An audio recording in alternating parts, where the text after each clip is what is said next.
Hello, hello, hello. Good morning and welcome. You are on the mountain with Rick and Kevin and Steven and Ben. We got a motherfucking party.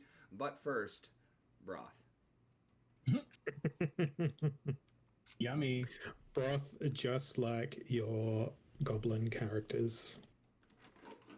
And coffee. Oh, congratulations. I just Oh. hadn't poured a cup yet, so. This other thing that I'm just doing for you here, Kevin, Mm-hmm. I feel as though I'm getting cramps in my hand by changing the tiny little drop down. I'd suggest that you style the drop down differently and give it more space. Or make it just more click ergonomic. on where you want to fly to. Yeah, 3 buttons. Buttons that have the destinations where you want to go. That's instead of actually a drop-down. good. That's actually a good idea. Or like, I could actually click on the locations in the bounding box, and then I could fly there. That's such an amazing idea, and I'm gonna do it. But I know that it's gonna break my code because my code is now the new version is procedurally generated. So something's bad's gonna happen when I do this. Brilliant. Okay, but are kobolds flying these planes? Yes. It can be. No, they can't because they don't have that level of technology unlocked. This is set in What? Galil. What If if they're not kobolds flying flew them well? planes, 9/11 would happen a lot more often. But this is set in Galil for the record. This clicker. It isn't a square box. I He's don't flying have on a one of the place planes. called Alpha, Beta, or Charlie. Those are placeholder names. They're code names for Kobold Town, Halfling Town, and Charlie Town. Shitty dystopian wasteland place. Dystopian wasteland place. It's Winchesterton Fieldville Shire. I like that name. You should use that name in your game world. I'm gonna add a massive list of potential airport names. And one of them be shitty Winchester Fieldville. Probably, if I remember. But anyway, talking about goblins and lore, where are you up to, Rick, with your building of a world? Hey, Rick. So remember the text message you sent me saying that you wanted to take a look at like level 1 Kobold Warrior across the 4 different Yes. the 4 different I have them up. Fantastic. Let me go ahead and if you want to share screen, I will share your screen. I have them up in Word page because I copy pasted. Oh, okay, even better. Then we can copy that into a Google file, and I can just pull it up on mine in the Dragon Memories. Boom. It's interesting because each and every one of them has different hit points. Yeah.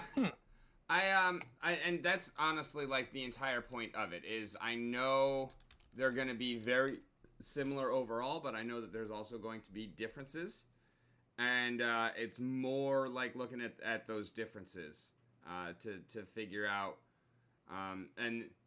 That's also why I wanted to do it across something very simple like kobolds, something that's a little bit higher like zombies, and then an actual built character of the same build across all 4, so we can really kind of comprehensively look at it, because I know that you're much more familiar, I'm much more familiar with 3.5 than any of the other options, but really right now the book I have PF2, and also that is what most likely is going to be what we're actually running anything if we are doing a tabletop version. So it's more kind of the first step in learning how to switch everything over from 3.5 to PF2.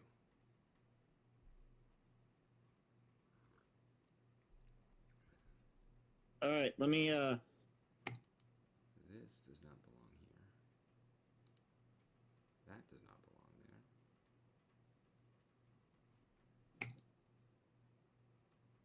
that's why, because I'm not in the right account. There we go. Now I'm in the right account.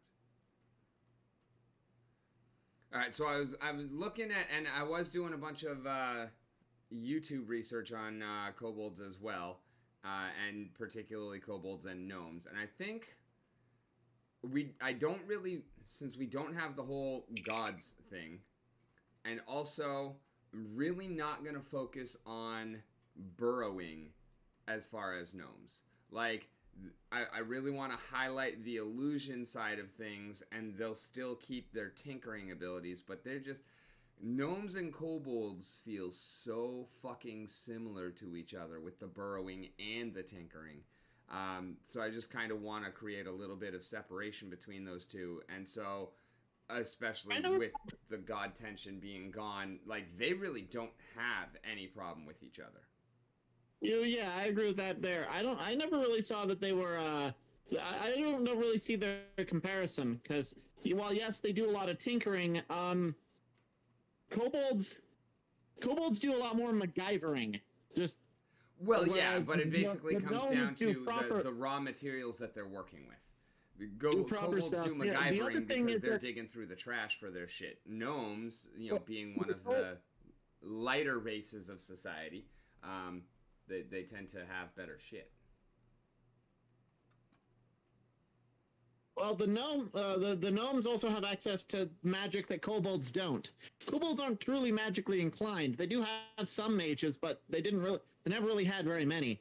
Yeah, and more sorcerers than anything, because it tends to be natural. They're not really looked highly upon by society as well. So, yeah, I agree with that part, and yeah, it definitely does play a part in it. So I was kind of like thinking through the history and wars and shit like that, and I think our kobolds have never actually declared war on anyone else. They're not the ones that are going out and causing problems. Other races attack them, and so they have been involved in plenty of wars, but they're never declaring war. So I have the kobolds comparison up on Google Docs. All right, loading that now. I think the first ones to declare on them were dwarves. We'll put that somewhere in the, 8,000 range. 8142 is what I wrote down. Doesn't need to be exact. They were hoping to expand their territory because they're not on the surface. But they just got absolutely decimated by the kobolds' defenses. Okay. And so it didn't take very long. They learned their lesson. They stopped fucking with kobolds and started expanding in other directions. The kind of ongoing thing would be goblins and kobolds, although it's much the same situation. Goblins come in, goblins die to traps. Kobolds are just, okay, whatever. They lose some, but they reproduce fast enough that it doesn't really matter. But they're not at war with the goblins. They're just defending themselves, and the goblins are coming in.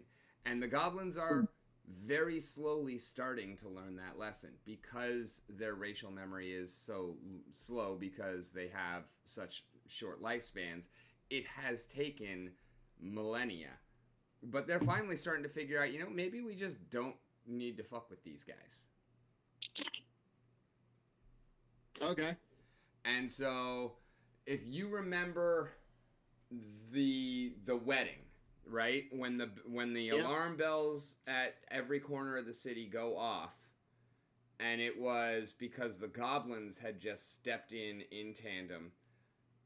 I think we want to change that and have it be kobolds instead, because that actually kind of brings kobolds into the main storyline, where we already have goblins in the main storyline. It also eliminates some of the problems with the NDG and the goblins and whatnot, and that side of things. So okay, I kind of like switching that to kobolds, and I have a way to make it actually fucking work. Okay. Deep Lurker. When the kobolds broke through and dug too deep, they didn't really dig down into the Underdark. I mean, they did, But it wasn't like Drow came through and massacred them all. We don't even have Drow. No, there was a deep lurker that was there, that was sent there specifically to take control of that entire clan, as it were. And that deep lurker is more or less under the control of, and more working with our has been renamed, but I don't remember the actual rename, but Amara. And Amara has actually been working with this deep lurker for a long time, because this deep lurker was created by the lich that had Amara prisoner, and that is how she was actually able to overcome the lich, is because she was able to make a deal with the deep lurker. Also makes Amara a hell of a lot fucking scarier as an actual overarching villain. Because not only does she have, her Minotaur and other allies and whatnot, but she's got the fucking deep lurker too.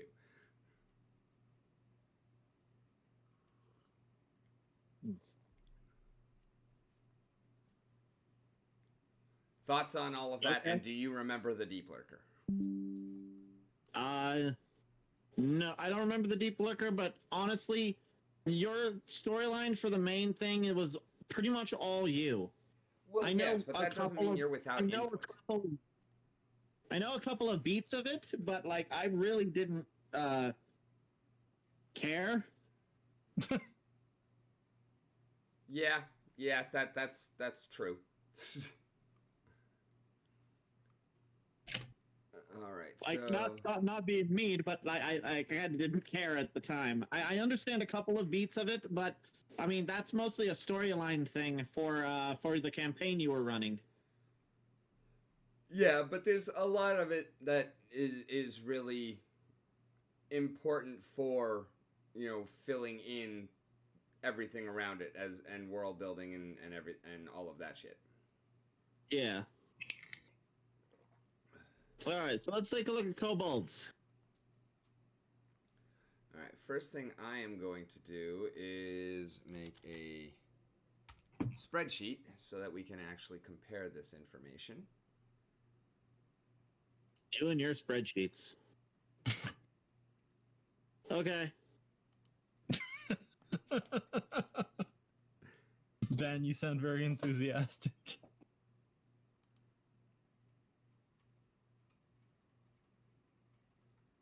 When I went down there to visit him, I almost felt like I was watching him do like a job as an accountant. I'd probably be a hell of a lot happier in that job than I am in a kitchen. Let's be real. Rick might be a good accountant. He's meticulous. What'd you say about my dick? It's really small. No, I don't think that. Don't think that's what you said. If it was, it certainly was not accurate. But whatever. To each their own. Eyesight is not one of Kevin's strengths. I'm fairly certain that strength isn't either. You're not entirely wrong. I'm going to get my eyes checked tomorrow, so I'll know whether or not I'm qualified to make such remarks. There you go. This is not a remove the log in thine own eye before you tell your to remove the speck in theirs situation. Where would I find the spreadsheet? Goddamn! Why did you make this on the wrong fucking account? You fucking fuck. What do you mean wrong account? No, me. Like I Oh. started making the spreadsheet, and it's on the wrong account. I'm not in the Dragon Memories one. I'm in the fucking my normal one. Oh, okay.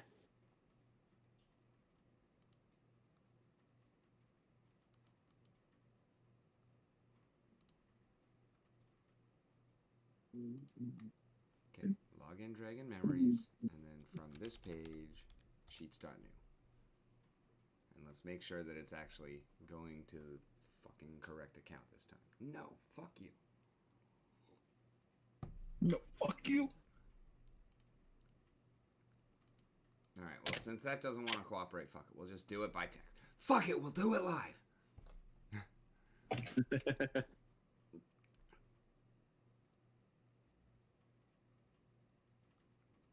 Alright, so 3-5. We're obviously going to have small reptilian humanoid. That one's going to be same throughout. Yes. Okay. Some of the different ones drop reptilian as a subtype. Yeah, I and don't just have think... it humanoid. I don't actually know that reptilian exists as a subtype in Pathfinder 2. I think that they kind of changed the way that humanoid subtypes work. I'm not 100%. Well, it's all about streamlining, so it would make sense. It's also not super important. One thing that catches my eye in the first thing that caught my eye was hit points, actually. In 3.5, they had 1d8 for an average of 4. In 5th edition, they had 2d6 minus 2 for an average of 5. That is interesting. Pathfinder gave them... Where's Pathfinder 1d10. Yeah, for an that, I average mean, of that 5. tracks because Pathfinder just makes everything bigger. And then Pathfinder 2 gave them 8, and it doesn't say what dice it was rolled. Yeah, because it's not. There is no rolling hit points in Pathfinder 2. You have your race gives you X HP, and then every level of each class gives you X HP, and your con bonus applies, but there's no rolling. It's Okay. set, and it's just max. Like that HP 8, it's a D8. It's a max roll. Okay. And so like your wizards are always going to get 4 HP. Your D6 classes will always get 6. Makes sense. Exactly. And honestly, I don't hate it. All about streamlining, like you said. 25. That's one of the things I am interested in. Yes, Pathfinder. First edition Pathfinder, 30-foot speed. 30-foot speed in 5e. And 30-foot in 3.5. So only Pathfinder 2 has them at 25 feet. Yeah. That one's also interesting. Alright, all the weapons and shit, that's completely doesn't matter because that's based on equipment, which we're obviously re-equipping them. You delete whatever you need, you feel is not necessary.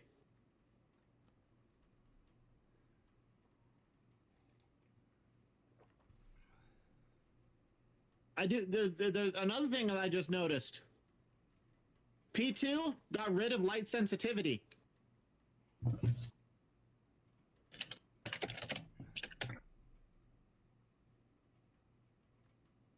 Like 3.5 has light sensitivity. 5th edition gave it sunlight sensitivity.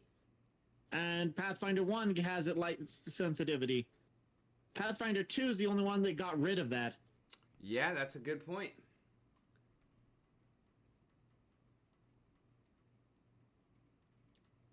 That is a very good point.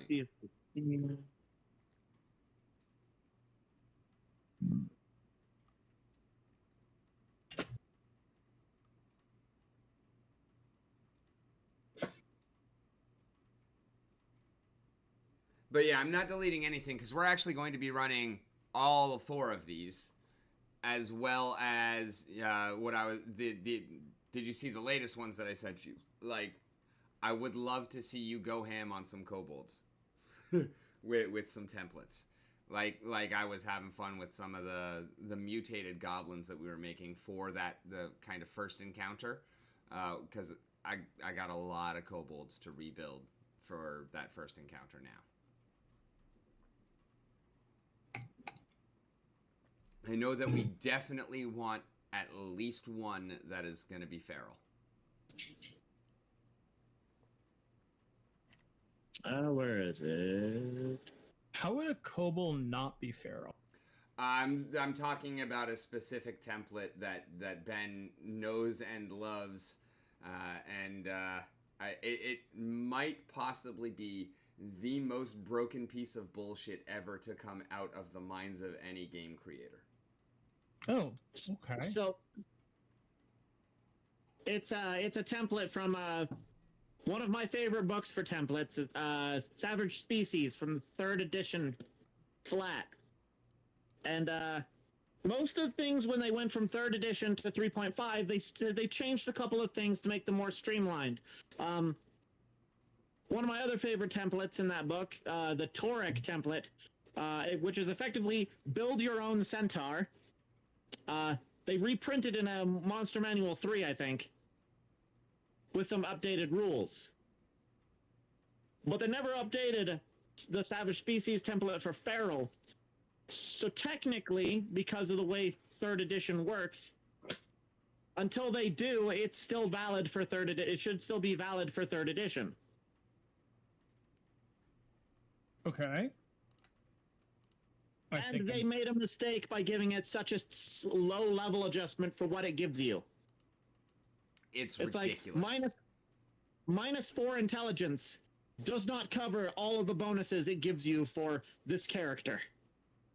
Okay. It's just very unbalanced and allows you to do some ridiculous things. It's not quite, but it's almost turn average human into Juggernaut. Okay, yeah. Almost, but not quite. For a 1 level adjustment. Okay. So in other words, instead of taking 1 level of fighter, you took 1 level of, do you know who I am? I'm the Juggernaut, bitch!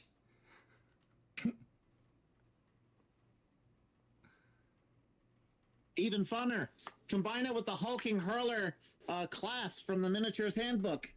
It gives you strength bonus, a strength bonus every other level. Yeah, just ridiculous.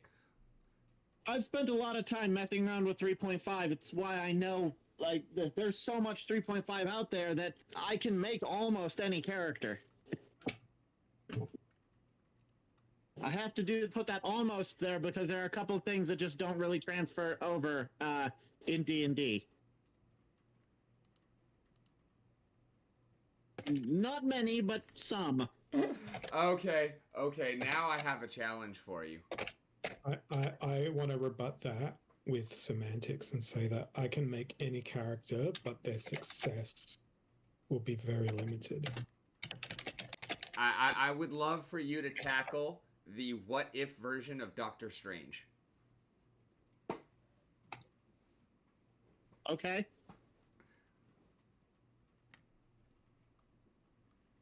That sounds hard. That's exactly why I think that he would enjoy it. Because it's not a fucking easy one, and yet it would be a fun one. Have you seen the What If series? Yes. No. Awesome. Wait, what is the one? I'm thinking of all right, let me Is that a research time. Okay, Kevin, to answer your question, What If was the first animated series that came out for Marvel that is, like, once it switched over to Disney. And it's basically a bunch of alternate timelines. Correct me if I'm wrong, the first episode of it was what if Peggy took the super serum instead of Steve Rogers? Because Steve Rogers was accidentally shot during this, right before the thing happened. And then there's some more, there's a bunch of them that are really cool. One of them was what if T'Challa became... Oh, fuck, what was it? Star-Lord? Yeah. What if what if T'Challa became Star-Lord? What if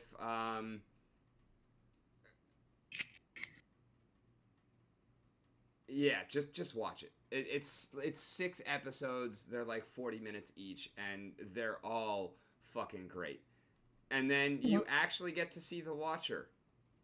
Oh. For the first time in all of Marvel Canon cinematic history, yeah. Oh, that's fucking cool. I used to be a big comic book collector.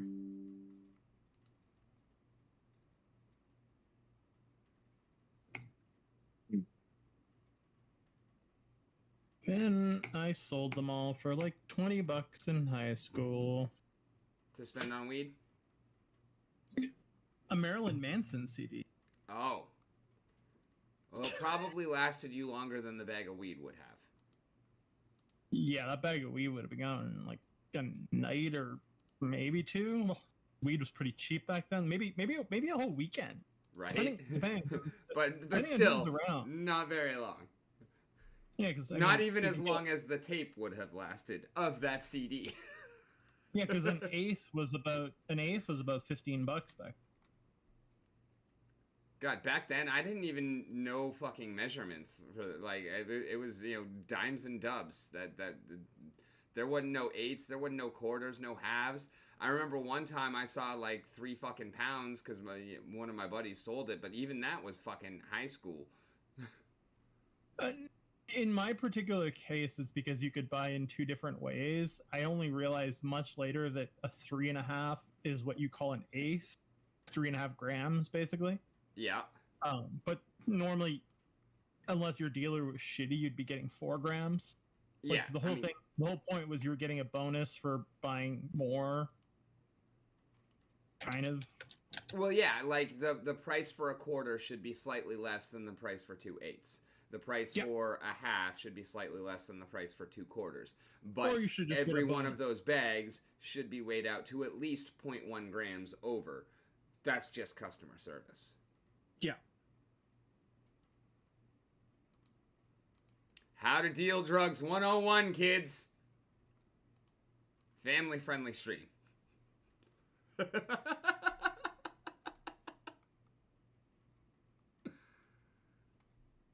Sorry, I need to deal with some crazy email someone just sent me. I'm gonna mute myself for a second. I have no idea what this is even referring to. All right. Hey. Do what you do. Welcome back, Ben. Tag in. Okay. So, if I were going to do that, I would probably use a reskinned version of the Illithid Savant Prestige class, reskinned to work for a humanoid spellcaster, and I'd mostly call that a day. Okay. The Illithid Savant whole gimmick is I eat your brain, I gain your abilities, including feats, skills, and class features. Yeah, that's the Illithid Savant's gimmick. And that's pretty much what he did, so yeah, it works. I'd probably just use a reskinned version of that. Reskinned because only a Mind Flayer can actually be that, and, he's not a Mind Flayer, but that's why, But yeah, that's probably what I'd do. This is the crap I'm talking about. You can make almost anything in 3.5 because there's so much freaking material for it.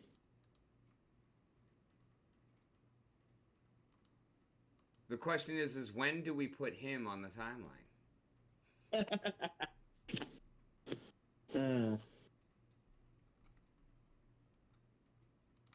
Oh, even better. Guess what book this prestige class is in?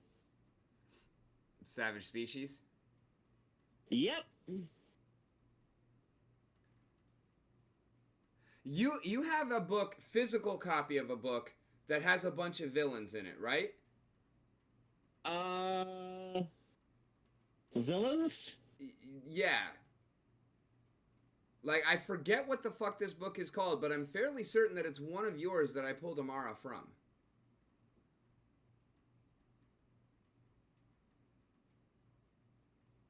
I don't think I have anything specifically villain.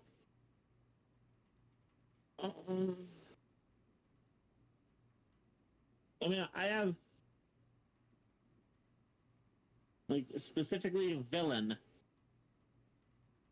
But Amara, I thought you had Amara before you ever met me in the story. Heroes of Horror or something. No, that wasn't it. What fucking book was? You know what? Is there a good site that has a list of D&D 3.5 books? Because I know if I see the title, I'll know it. Not offhand. Well.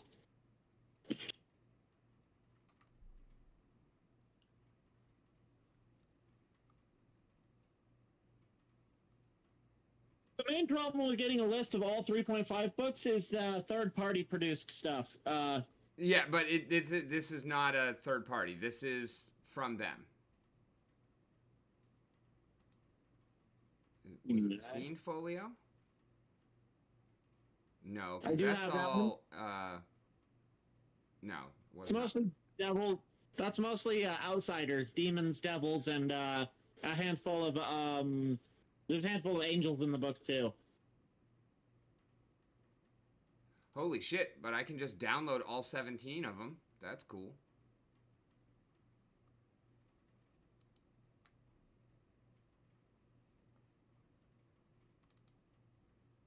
Oh, really? Holy crap. Oh. Are you looking at Internet Archive? Am I? Yes. I guess so. Okay. Yeah, that's, yeah, I think I've sent you some of these already. Yeah, I figured this is probably where a bunch of yours came from also, but... I mean, Fiend Folio is one that you did not send me, so I can download that.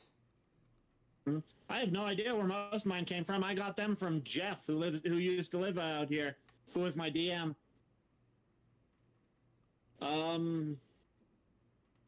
Complete Adventurer.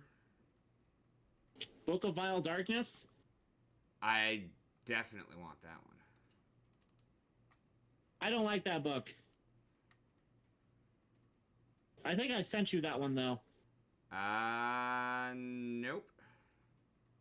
I didn't? I have D20 Past, Deities and Demigods, Draconomicon, Dungeonscape, Expanded Psionics, Fiend Folio, Frostburn, Heroes of Horror, Libris Mortis, Lords of Madness, Magic of Incarnum, Monster Manual 2, 3, 1, Oriental Adventures, Planar Handbook, Planescape, Savage Species, Stormrack, Tome of Battle.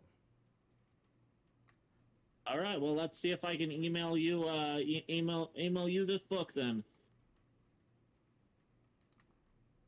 It's a set of a pair of books. There's the Book of Vile Darkness and there's the Book of Exalted Deeds. Yep. I'm far more interested in Vile Darkness than Exalted Deeds, and that is absolutely antithetical to most players I know. But that's because I am a DM and not most players. Well, the Book of Vile Darkness has rules for it's the only place I found rules for actual literal drugs. Yeah, so, that's exactly why I need it.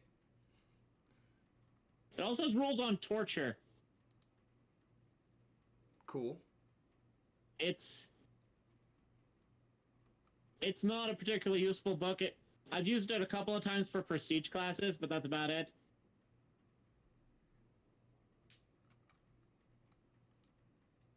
Mostly the let's make a slime a person. It's so interesting when someone forwards you an email with, like, no context, and it makes no sense. That I would find to be the opposite of interesting. I would find that uninteresting.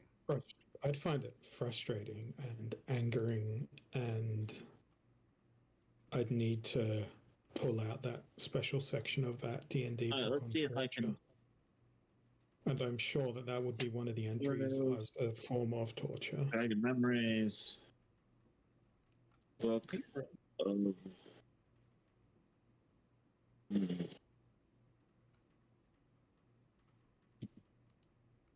Let's get a Champion.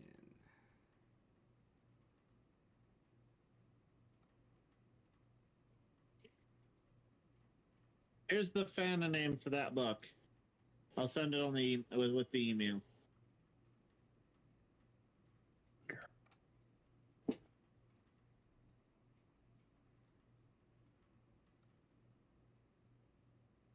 Ah, crap.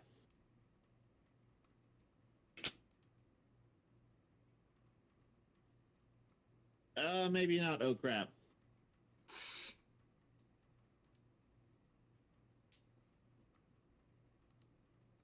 Complete Divine. Okay. I'm sending you. I'm sending you the book. It will be sent as a Google Drive download link. Okay. I just have to wait for it to the book to finish uploading to Google Drive. And Complete Psionic is different from Psionic's Handbook, right? I think Psionic's Handbook came first. Psionic's Handbook gives you the base rules, and then the expanded Psionic's the expanded Psionic's Handbook gave you the base rules, and then the Complete Psionic gave you some extra add-ons and like the possibly second worst class Wizards of the Coast has ever made. Yeah, I remember that shit class, but what's first? The expanded Psionic's Handbook's the first one. No, I mean, what was the first worst class? Oh, one of the samurais, I think. Oh yeah, the samurai. Yeah, that's. There's right. two different samurais. There's Oriental Adventure Samurai, and there's Complete Warrior Samurai. Why couldn't they just stick to having like 6 to 8 classes? I don't get it. Because that doesn't sell 3,000 books. Yeah. Also, because Basically. this is a game of infinite customizability. Like that Yeah, but is shouldn't it that just be up honestly to the- is one of the selling points of the game is you have so many options. Like it starts out very simple. You got 6 to 8 classes in your core rulebook, but for people who play a lot, you run through those and you want something else. Like they're not only cash grabbing, but they are delivering what the community wants. I would prefer a structure in which they like created a and maybe this exists, a set of guidelines for DMs to create classes that would be allowed in like their games to allow for consistency to be there in terms of like class abilities by like giving like max power whatever. I don't even know if I'm making sense. That I kind of propose that exists, Kevin's kind class of be doesn't. A robotic poor internet connection. Say that again, Steve? Oh, that kind of exists, kind of doesn't.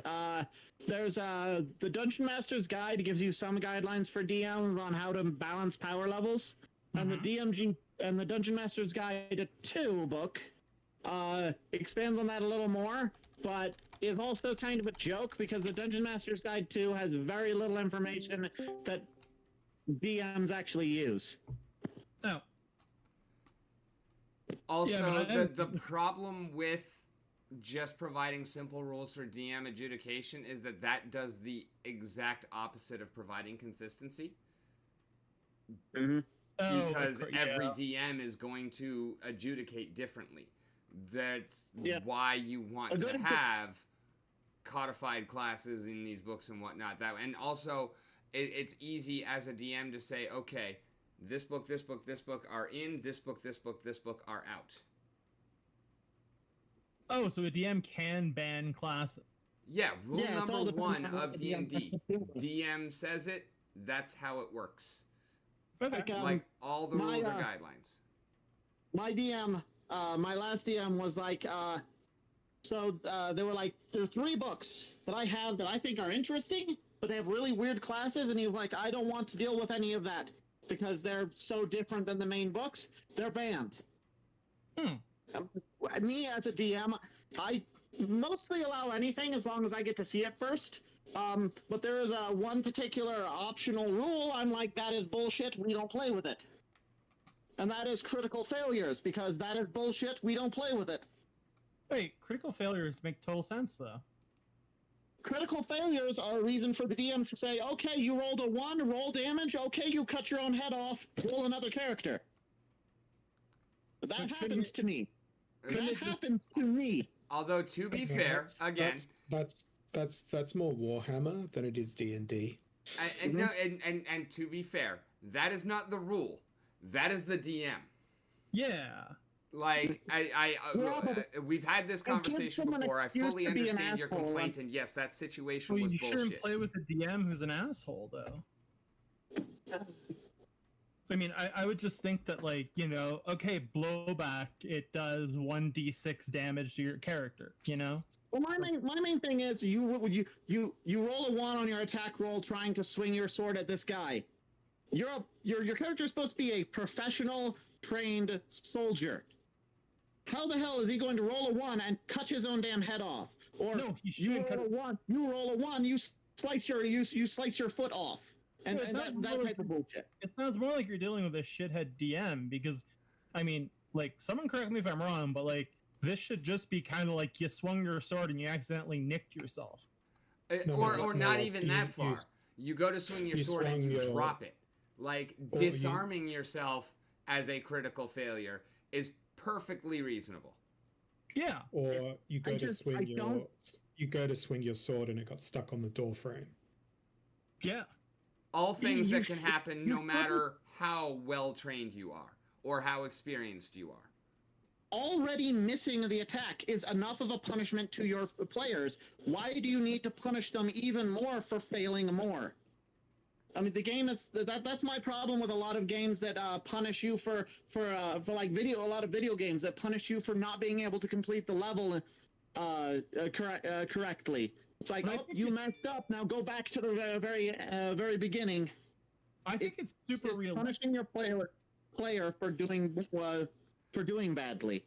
I think it's super realistic though, because like even the greatest like sword fighter or whatever, like under stress, or I mean the stress of combat, mind you, I mean there's every reason to believe they might fuck up whether they're casting a spell or anything else. Like, I don't think the mechanic's bad. I think it's like Rick was saying, it's like the DM implementing it sounds like a dickwad. I agree. But everyone here needs to play the game Darkest Dungeon because it does take into account the whole mental state of your party as they're traveling through. And if they see their party member compatriot get dismembered by the monster that they're fighting, they will lose morale and they can have negative mental effects applied. Yeah, I've played Darkest Dungeon. It's wonderful. I've played Darkest Dungeon. It's a pretty good game. But the thing is, like, a lot of those cascading failures. Darkest Dungeon is a game where you can back away at any time. Yeah. So if you push yourself, that's all on you. Whereas critical failures are a state of, I rolled a 6-sided die, or I rolled a d20, it came up a 1. It should be yes, that you roll it should be that you roll the d20, you get a 1, then you roll once more. Then I've never had or heard of a DM that had to confirm a critical failure. It's a you want to you got a 1. Not to confirm the critical failure, but to determine the severity. Determine the severity of the failure. Yeah, so like if you roll a 1 the second time, maybe you do like take a lot of damage. But if you roll like a 20 or like a 15 to 20, you literally lose like 1 HP or something like that. I will defend this mechanism because like it makes complete sense if it's applied appropriately in terms of consequence.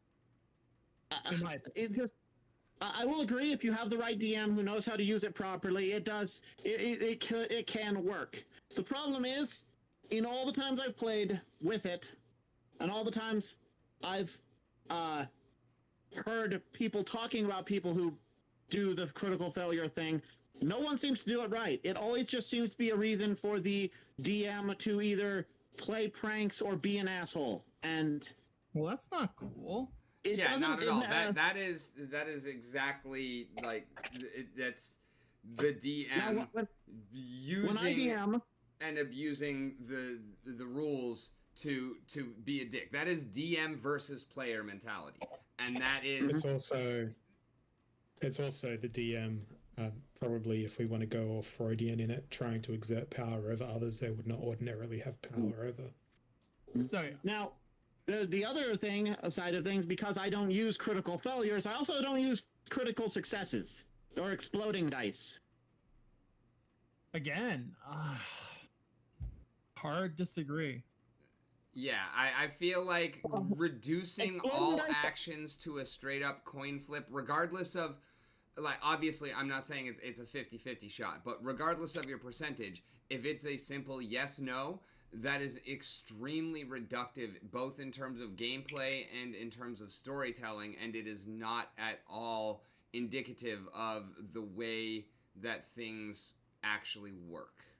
It's a kind of a break of verisimilitude if nothing ever better than... okay, you swing your sword and hit, and nothing worse than you swing your sword and don't hit happens. I like the critical success because that sparked off one of my best D&D campaigns ever. I don't mind critical successes. It's just if I'm not going to include critical failures, I'm not going to include the other side of it. Yeah, absolutely. But to regale you all with an anecdote here, a D&D campaign that I played a dwarf who had a tiny bookshelf that he'd carry around as a shield, and he'd put all of his books on his little shield and use that as his shield. And he was also a charismatic kleptomaniac, but he'd only steal books to add to his shield, of course. And in the first town we went to, I tried to haggle with the merchant, and I said, "Look, I'm gonna offer to buy the rights to your business name, and we'll start a franchise model agreement for your thing, and I'm gonna offer you 1 gold piece for this." And I rolled a nat 20, and from that moment on, I was like a little franchisor for this tiny little grain store that was selling like grain for horses. It wasn't even a consequential merchant. So the DM went in and was basically like, "Yep, you now have the naming rights and franchisee rights to Nay and Stay, which sells grain to traveling horses for like 1 copper pieces. You gain an income based on the number of horses in each town in perpetuity until you decide to either sell this or whatever." So my character's shtick was that along the whole way, I had to try and expand Nay and Stay, the franchise, as much as possible. So I'd try to talk to like goblins and monsters and try to like sell them my franchise. And it was one of the best campaigns. Because it was a nat 20 on the charisma roll. So, nat 20s are automatic successes. I don't care. Well, the thing I was talking about is like, let's say you roll a 20. Great job. Roll another 20, add to it. If you roll another 20, you roll another 20. And you just keep rolling until you don't roll a maxed dice. Yeah, that's trash. Those are what I don't play. That's so like if you roll a 20 and if you roll a d20 and you get a 20, that's an automatic success. Yes, I would agree. You know, okay, you're a franchisee now, but the whole exploding. Okay, I'm going to try and jump that jump across the moat. You roll a 20. You roll a 20. You roll a 20. Okay, you jump across the moat and you jump all the way from the moat to the center of town because you rolled 6 20s. Yeah, that's cool and that's I funny. am a fan of exploding dice. It doesn't particularly work in terms of like skill checks or whatnot, but I 100% believe in exploding dice for like damage and shit. Like, okay, That's cool. That's cool and that's funny, but that's what I was talking about. Critical success is like, you roll a dice, you roll it maxed, you re-roll, you roll it again until you get one that isn't a maxed out dice. The automatic success on 20 is, that's isn't that in the actual rule book for the player's handbook? okay, well, critical success is neither of those things. Rolling at 20, you succeed. That's automatic success. And then the exploding dice is exploding dice. Critical success is just you roll a nat 20, you roll again to confirm, and then it's just a better success. It's not a endlessly improving thing. Okay. All right.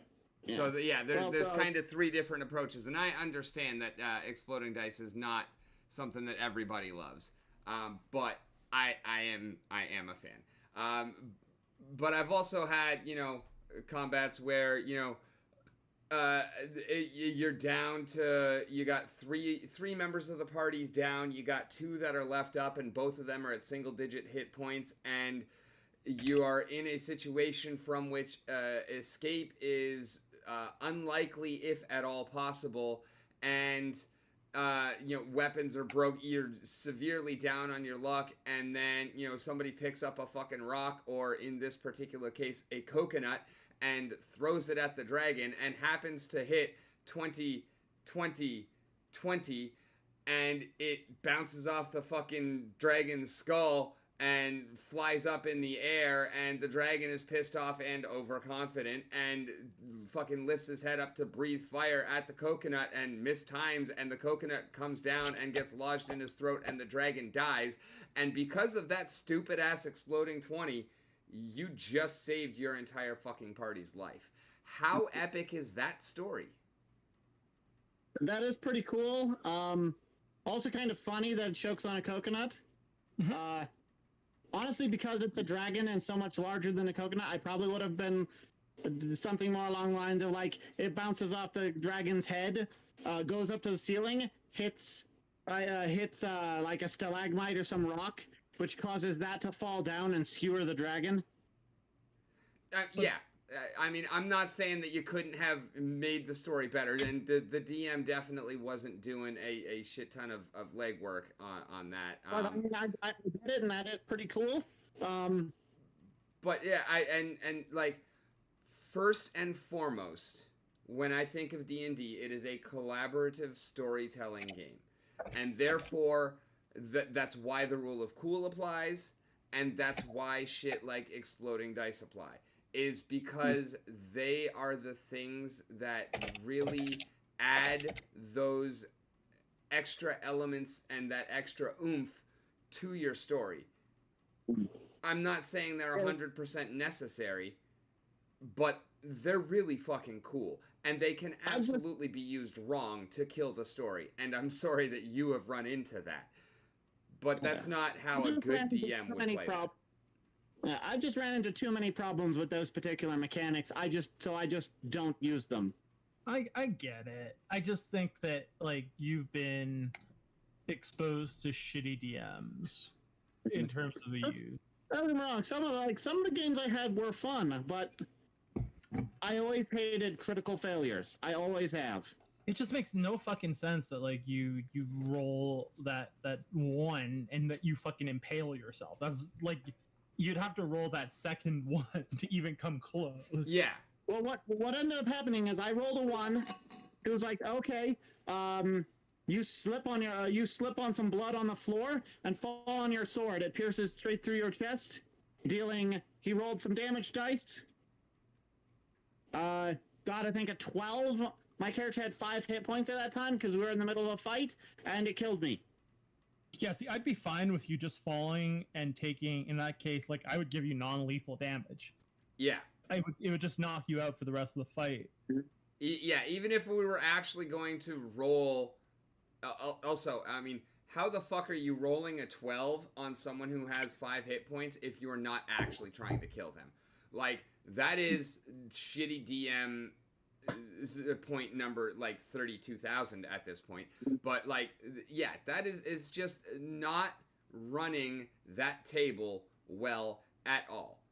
But to be fair, though, if he kept rolling shit, I would kill him. Mm-hmm. Like if he rolled, like, but not off of a 5 single ones in a roll. row. Not even off of a single roll and its consequences. Like I was saying about, you could run into that green dragon on the very first adventure. It takes a series of bad decisions and a series of bad rolls compounded by a series of worse decisions and then some more bad rolls before you ever even get the possibility of it happening. Yep, but to be fair, I can see some situations in which I'd kill his character. If this was like them fighting a dragon off a ledge. Oh yeah, if a character doesn't ever die, then there's no oomph to the story. Like there's no sense of danger if no one dies. If he's a critical, if he's like a fighter and he's a warrior or whatever, and he's charging a dragon who's at the edge of a ledge, and he rolls a 1 in the critical failure. If he rolled like below 5 or something the second time, I'd make him fall off the ledge and die. Well, not necessarily die, but probably. But also, that's the other thing. That is the other thing is, I will use a critical failure to put you in a situation that requires a response. I will never use the critical failure to outright kill you. I will allow you to die, but I will not allow you to die. I will allow you to die. I will not force you to die. I think there are some situations in which you don't have a choice but to force the person to die. Like some very rare, admittedly rare as fuck situation. No, I mean, you're always going to get a second chance, though, is what I'm saying. Like the player would have to. There is one particular player that I honestly would see making them die for doing an for rolling a 1 on the situation, and it was this one player. He was playing a chaotic neutral character, and yeah, that matters. That doesn't make the way he was playing it was kind of dumb, because he'd murdered people and switch allegiances on the drop of a hat immediately. He'd be like, "Oh, you can give me magic tattoos? Murder this guy he just made a thing with. Grab this corpse, take it, drag it all the way back to the new guy. He's like, I'm your friend now. Give me magic tattoos." And it's like, you're seriously going to run your character like a spastic murder hobo? Really? Oh my god! I can buy the fucking PDF for $9, or I can buy the original book for $80. What book? The one that she's in. I found it. It's Exemplars of Evil. Okay, that book is not from me. No, anyways, it's in the fucking. Yep, and here she is. But as someone who likes to run a chaotic neutral character, I think there's a time and a place to do it. Like, there's no wrong way of doing it. It's just like, if you're playing chaotic neutral, you have to accept that you're gonna fuck around and find out. Well, like the thing about chaotic neutral is that it is. I don't view chaotic neutral as an excuse to be able to do anything you want without your alignment shifting. That's one thing. It should be chaotic oblivious. Yeah. No, because that's also not always true. The D&D alignment system is a flawed concept anyways. Yes. But in this particular case, if I were the DM and I'm talking with the DM after the thing, he's like, yeah, if this session keeps going, he's going to probably have his alignment shifted over to evil in the next session or two, just because he kept murdering people unprovoked. He'd like the guard was at the front of the cave, cut him in half, drag his corpse into the cave to prove he's a friend to these new people because they can give him shinies. But if he murders someone random at the beginning of the cave and the next day goes to fucking the temple... It wasn't random. See, the guy at the front of the cave gave us was one of the people who gave our party a job of going into this cave and finding out, where this Underdark passage. If I was dungeon mastering this particular individual, I would have had the whole, yes, go and do this for me from one group of organization, and then he goes and does it, and then the reward I give him is a straitjacket, and I detain him. I like that too. If that session had gone on too much longer, he probably would have had multiple people out for his head, and the rest of us players would just sit back and be like, "You earned this, friend. You earned this." So what's to stop another player from killing him? That's all based off of whether the DM would allow it. How can a DM not allow that? I mean, there would have to be some pretty strong circumstances. Like, in a situation like that, I probably would. But as a general rule, I'm gonna squash player-on-player combat unless it's really for the storyline. But also, that player I would have dealt with long before it got to that situation, because you're ruining the story, you're ruining the game, and most importantly, you are ruining the other player's fun. It would also be really funny if it was the person's spouse that wanted to murder them in game. Oh my god, yeah. I'd love that. I've seen situations like that, yeah. They're beautiful. That campaign only ran one session. Oof. But, yeah, that's not a campaign. That's called a dumpster fire. Well, it could have kept going, but scheduling issues, and then when we got back, everyone was kind of bored. Maybe not necessarily bored of the characters, but wanted to do something different with different characters, and so we ended up restarting. No, I can see that. Kind of like how if you play a video game and then you leave it, and then you're too busy to play it for a while, and then you go back to it and you're like, where was I? What was I doing? Guilty of that one. Start new game. Mm-hmm. Yeah. Mm-hmm. Yeah. But anyways, back to what spurred this conversation to go where it went. Yeah, DMs can kind of pick and choose some rules that they follow and some rules that they don't, because they're the ones who are weaving the story, so... Yeah, no, 100%. It has to be consistent, though. Oh yeah, that 100% is like, consistency is key, and like, even especially before, like, I met Ben and knew, I've got this source who knows all of the rules. There have been many times where I have made the wrong call on a ruling, and it's like, all right, no matter what happens, the situation comes up, I'm gonna make a call on it off the cuff, and we're gonna fucking go, and then I'm going to do the research into it, and at the beginning of the next session, we'll address it, and if I was wrong, I'll say, okay, this is how I handled it last time, that was not correct because of this and this and this, and this is how we will handle it moving forward.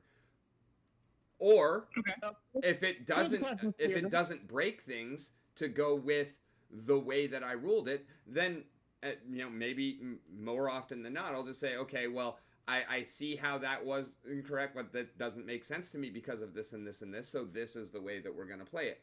Either way, I mean, you can make a mistake and you can fix it afterwards. You can make a mistake and you can correct it moving forward, or you can make a mistake and just fucking roll with it. But not admitting that it's a mistake is a mistake. Yeah. Yeah. Hey, Rick, I have a question for you. Yeah. Okay, so here's a hypothetical for you if you were a DM. So, players are in a firefight against another enemy. Your players are on the third story of the building. There are 4 of them. The powerful enemy is using ranged attacks on a, I guess, sort of a raised platform in the street, a little further down, down from where they are. So they're looking down on him from above. Okay. One player is like, well, my character is not made for ranged attacks. I have them, but he's not made for that.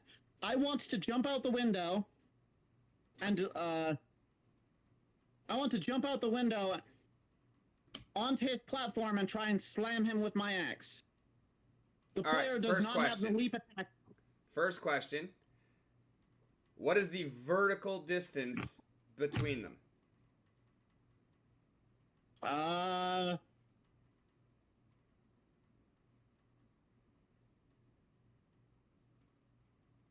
How far down is it?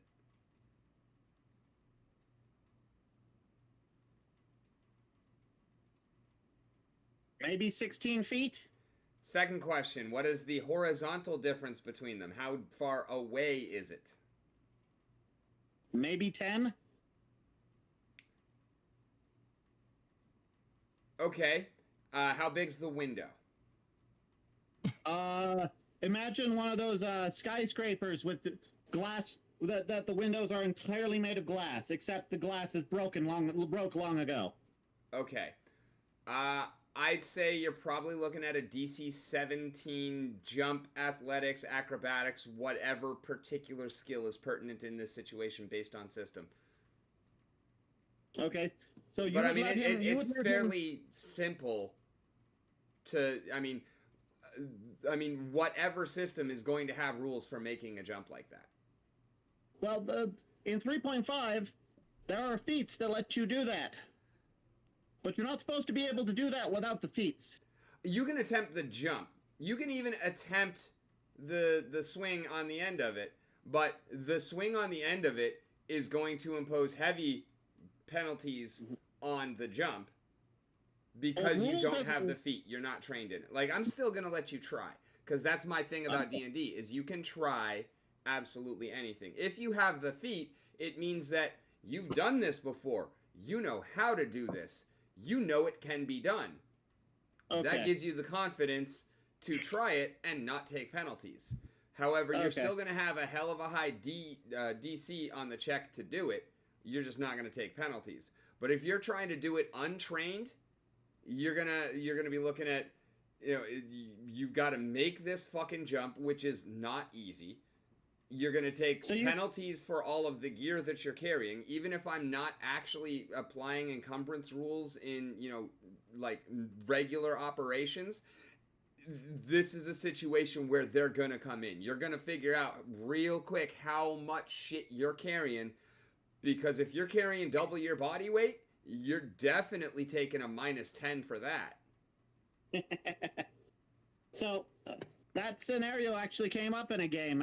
It was a post-apocalyptic modern game. And my character was the one with the axe that wanted to jump down. I kind of figured this was a you thing. My character was a doctor. He was a surgeon. I hope to never be surgerized by somebody wielding a fucking axe. Woohoo! I won Splinterlands TV again. He was using a junk axe, which basically is you take a buzzsaw blade and a street sign and you mount them together on you mount that buzzsaw blade on a like a stop sign pole. Yep, I remember you telling me about this axe. Yeah, my DM wouldn't let me do the jump attack, because rules as written, the actions you use doing the run up and jump means you don't have enough turn action to actually make the swing at the end without the feat. I think I just won an Immortalis. What? A what? Immortalis, one of the legendary summoners. Yes, that is what happened. I'm not unhappy with that. That's a good win. I love how I only win when I'm not watching. I only ever fucking win when I'm either live on my stream or when I'm fucking like it's your stream, Steven, and I'm on Discord with you, but I'm not in Splinterlands TV. It's so fucking funny. Is this person making people claim their prizes or not? I mean, I'm in the chat. I'm just not on the stream. Yeah. Okay. So I'm still counted as a viewer, but like I can't see what's going on. That's why I only know it was Immortalis from chat saying Immortalis. Not bad. I still think giveaways are a scourge upon humanity, but So yeah, so how did your DM handle it in that situation? Were you allowed to make the attack? Did you successfully make the attack, and what did you roll? He told me that I did not have enough actions to jump and attack in the same turn. So he would let me jump down there, but that would be the end of my turn because I did not have enough actions to use for the movement, the jump, and then the attack. And honestly, that's also a completely fair adjudication of it, because you don't. It is, I mean, it is an extra action to attack, and, you know, in all honesty, more likely than not, especially if you're a fucking doctor and not, you know, a trained barbarian, you're not thinking about... My character had 18... My character had 18 strength and was a strong hero. So he was a strength-based character. what was His professional. ability? He had 18 strength and 16 intelligence. What about dexterity? I think that was a 14. I don't have the character anymore. She seems super OP. Oh, he was he was a pretty strong character. Okay. Any sort of magic or like psychic attacks would have crumpled him, though. His wisdom wasn't very high, so his willpower wasn't very high. But yeah, this guy was basically like, imagine one of those like giant football linebackers. Except he was trained to do surgery. So like Holozor, basically. No, Holozor is trained to undergo surgery. Yeah, now that we know that anesthetics don't kill me, it's pretty wonderful. I'd like all the surgeries, please. Yeah. That character was fun for the couple sessions we actually played that game.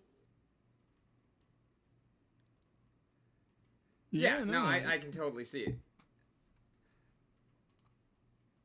And it was the last. I just like the idea of like this giant man in improvised armor carrying a battle axe is the guy who stitches you up after he's done. That's hey, like, we need to capture that motherfucker alive. Oh, don't worry, I'll bring him back. Ah! That's like ancient combat medic. Listen, I can break every bone in your body whilst naming them.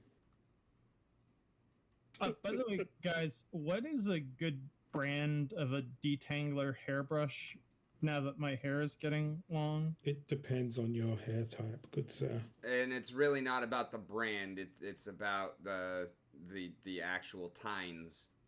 Okay, I have wavy hair. Does that help? My best advice for you on that would be go to a salon and ask them. Yeah, fuck that. No, I mean, go in. And I'm not saying buy it there. I'm saying go in and ask. The information will be free, and it will be good. It will be better than we can give you because they will actually be able to look at, feel your hair and whatnot, and tell you exactly what you need. Like, they know what the fuck they're talking about. I get that How part. thick is your hair? I don't like going to these... Sorry? How thick is your hair? Reasonably thick for a 38-year-old. Not... Okay. I think he means, actual, strand thickness. I'd say pretty healthy and thick. Okay. The one I use, I have very thick, thick, slightly curling hair. Mm-hmm. And the one I use, it's a close bristle. It's a close bristle brush that how do I describe it?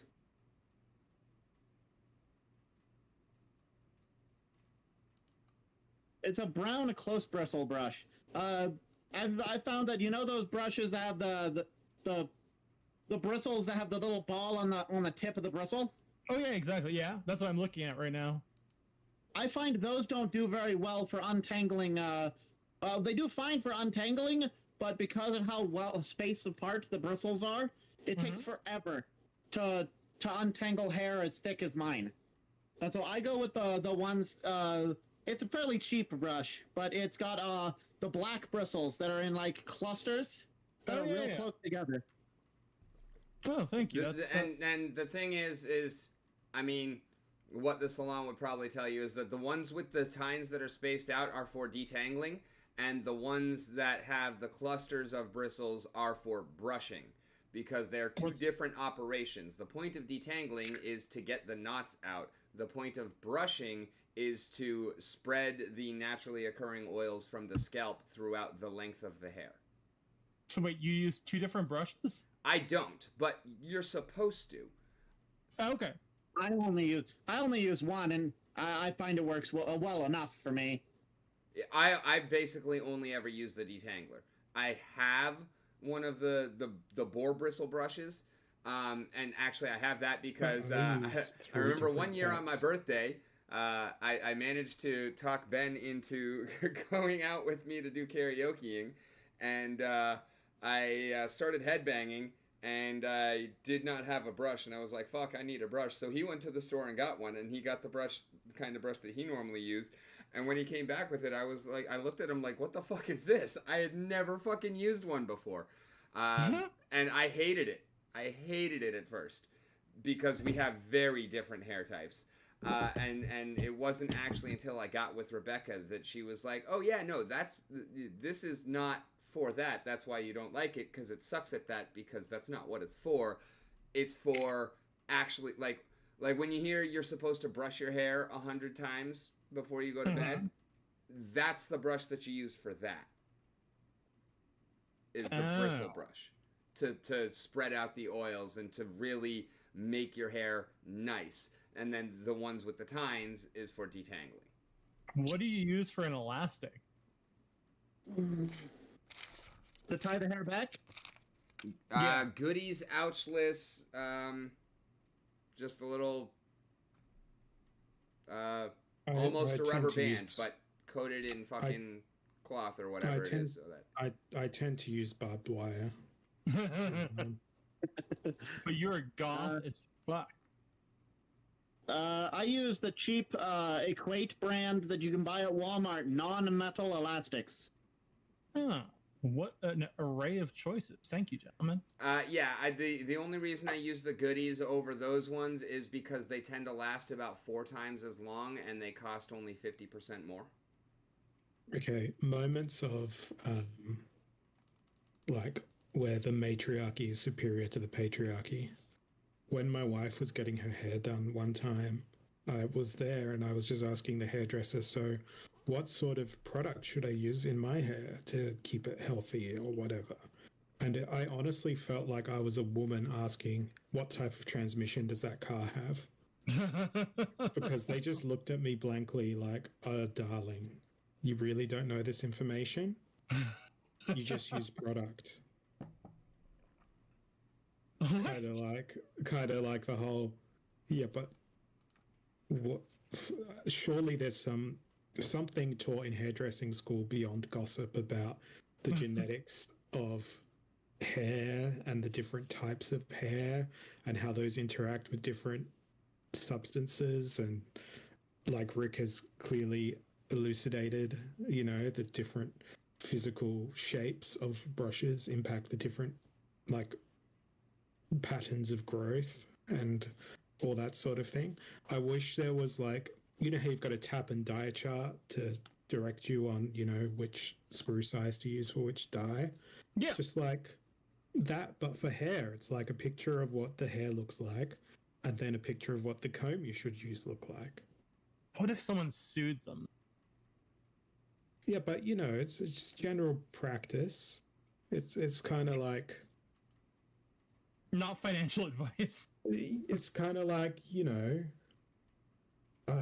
this will show me how much I know about cosmetics. But there'll be the whole here's the model's lips naturally, and here's all the colors of lipstick applied to that same pair of lips.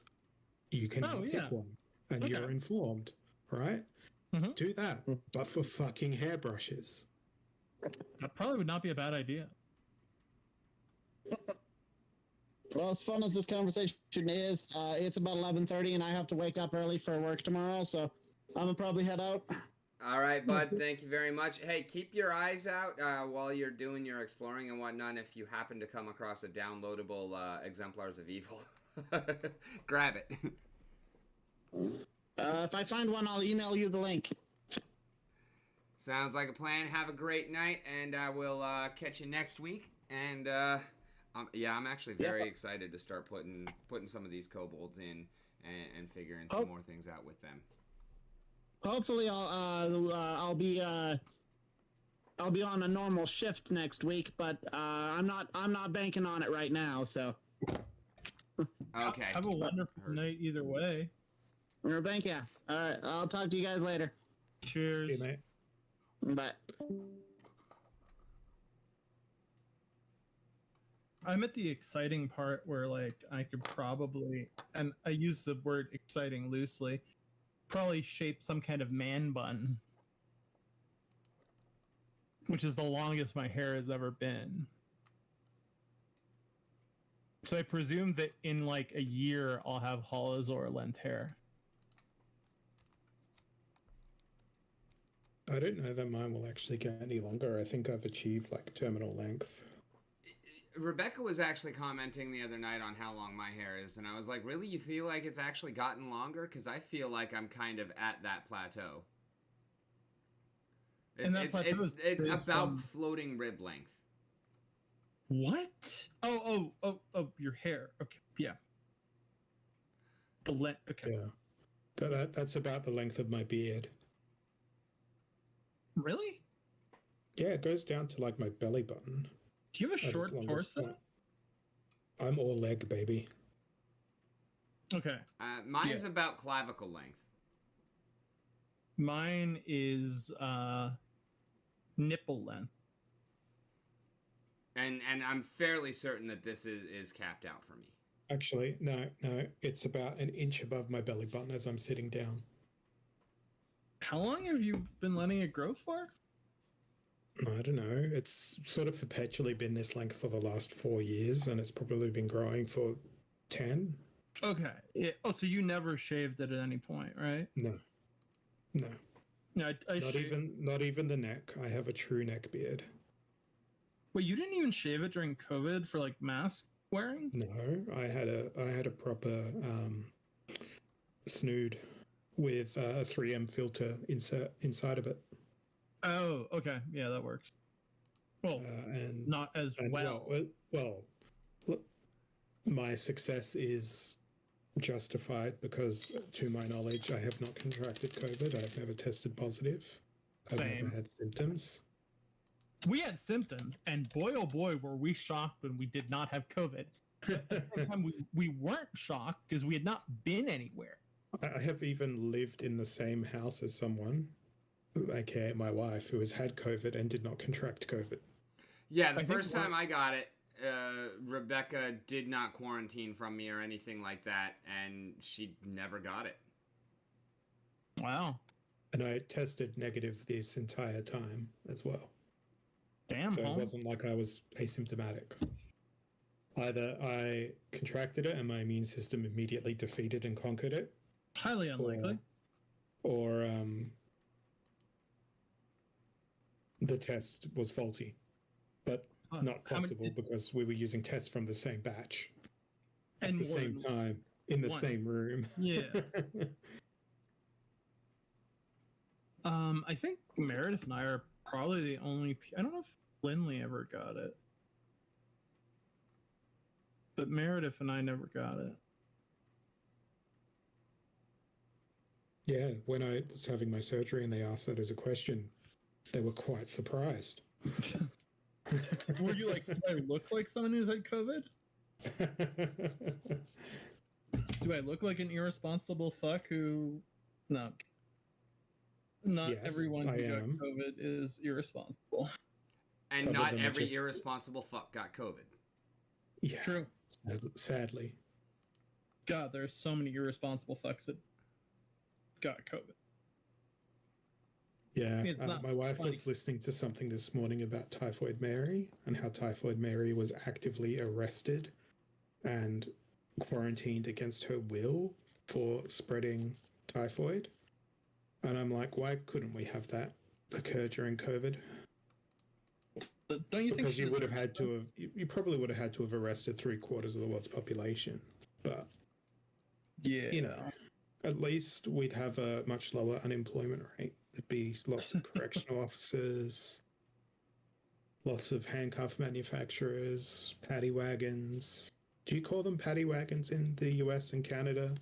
We do in Canada. It's a term that it's not used all the time necessarily, but at least in the circles I hang out in, like we in know it. But Australia, yeah, you've got your regular police cars, and then you've got utes, as in like baby F-150s, which instead of having the tray, they've just got like this metal enclosure on the back into which Yeah, we have those too. Yeah. perp is placed. Yeah. I think it'd be much more amusing if it was just an open cage on the back tray of the vehicle. Oh, that you could throw like shit at the criminal? I mean, well, for one, you know, it'd be a less claustrophobic ride. Yeah, and we really care about how criminals... There'd be fresh air. There'd be bars, which would be, you know, indicative of their brief stay in jail before they get released on parole, before they get a sentencing date, before they are ultimately sentenced to community service or serving their sentence in the community. Is that what, a suspended sentence? suspended, can be commuted, suspended. delayed. Yeah, there's all sorts of terms for how Yeah. rich people get away with their shit. You should be in jail, but we're not putting you in jail. That thing. There are Because many the jail terms. is already full. No, I mean, and by there's jail, and by jail I mean prison, because that's technical. no, but No, there's jail like and prison are two different things. Yeah. Prison is once you have been convicted, and No, not necessarily. no. If you're high enough risk, you can be sent to prison pending trial. But it's Also very based rare. on the crime, right? Like federal doesn't have jails. I can't answer that for the U.S. Yeah, Yeah, federal this federal and Australian states system's different are again. prisons. Locals are jails. Yeah, Mm. we don't have a difference between federal and state prisons. I'm Yeah. sure there's prisons that hold, you know, crimes that are against the state, and then crimes that are against the Commonwealth, as in the nation. But it's always the state that prosecutes. I think treason would be one of those few things that the Commonwealth would prosecute. Yeah. Treason, Teresa.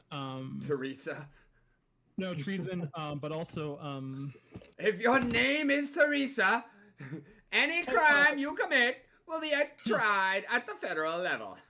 I was forgetting the name of the crime. Fucking, regicide.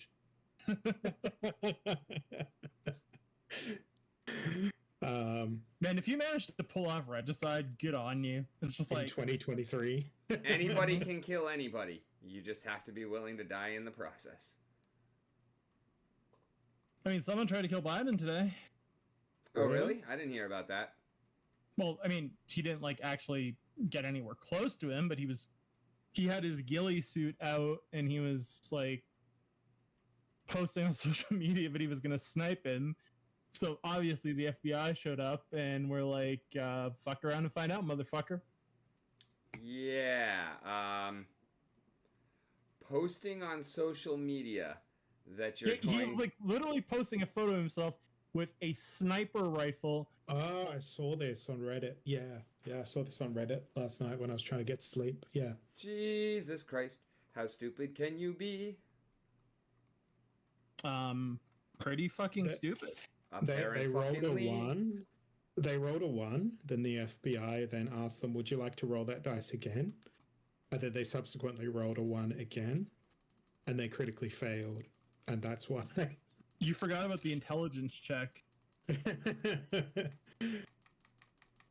I mean, like, should you? I mean, like, is this like, was this potentially suicide by cop? You know, like when you think about it. I mean, I don't know. I think there's probably more fun and entertaining ways to go about that. Yeah, no, for sure. I mean, like, I ponder them every day. No, but Every second day, you don't have that much free time on your hands. not really. No. Well, I do have more free time than I'd like. Well, you should take up painting Warhammer figures because I'm sure that'll consume all of your free time. I did that as a child, and I was very bad at it, so I stopped. My dreams were crushed, and now you've brought it up and re-traumatized me. I never It's got not into PTSD. painting Warhammer figurines because I'd much rather paint D&D minis, which is the same skill set, only a hell of a lot more varied because you're not painting the same goddamn thing 10,000 times. Well, I did Yeah. D&D minis too, but to be fair, That's a funny thing. That's a funny thing about Being a D&D versus Warhammer. D&D is like the whole, yes, here's your unique one-of-a-kind figure of your elf archer. but it's not whereas- really unique because, Well, like, yeah, I know, but can Warhammer be. is like, here is your staff sergeant gunnery agent 1 of 100 that you need in your army. Paint them all identically upon penalty of not having them classified as being legal objects in the battlefield, and Yeah, you can't play with them. the funny thing is, Warhammer is the military-industrial complex for miniatures, whereas D&D is like the 3D bespoke, homemade miniature painted. pretty much, I was playing the Imperial Guard in Warhammer. There's a reason, you know why? Games Workshop. Workshop. What is a workshop? A sweatshop. You know they're based in Nottinghamshire, England. I don't Which happens understand to the be relevance. My favorite football team is Notts County, and these things are completely unrelated. Do they? They don't advertise at the games. I've never. Because I imagine that it's not like Nottinghamshire, the home of Games Workshop, and also this shitty football club. Shitty football club. We went up in second place behind Wrexham. I don't care. We've established this previously. We're the oldest professional football club in the fucking world, man. Because I've played a critical role in all of this. Yes. Yes, you founded it. Yep. Yeah. Right next to your Games Workshop Answer the sweatshop. security question. Show how you'd like to see the verification code. Please please click on all the images that contain a cyclotron. And it's all just empty fields, and you're like, these could all contain a cyclotron. Guys, I have bad news. You failed the validation. You're a bot. No, we were denied a sponsorship by Flywheel.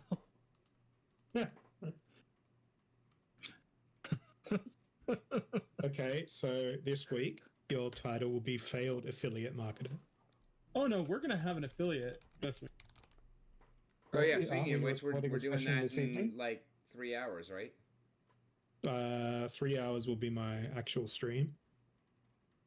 Oh wait, I gotta get us an affiliate thing quicker then. Because I'll be logging off my work PC in about 20 minutes. Easiest affiliate marketing criteria. I'm gonna go find myself a snack and I will return.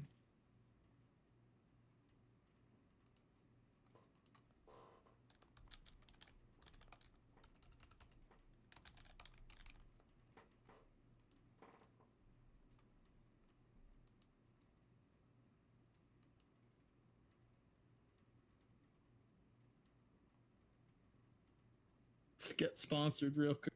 Oh my god, we could do sponsored by Rogue Energy. I'm game. I like it. I know you don't. Well, I mean, I don't like the flavor I got. I like the shaker though. I drink water out of it because it's like a sippy cup. Let's. What could we get before this starts?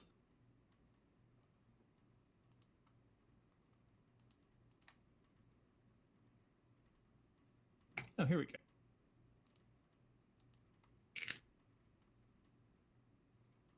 Affiliate programs for beginners. 8 best options in 2023.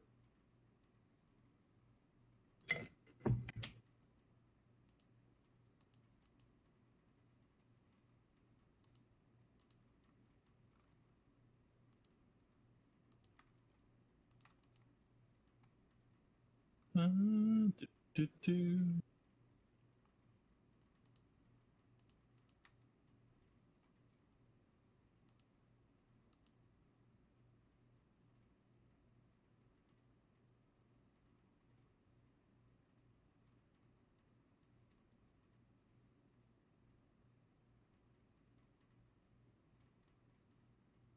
Click. What is click?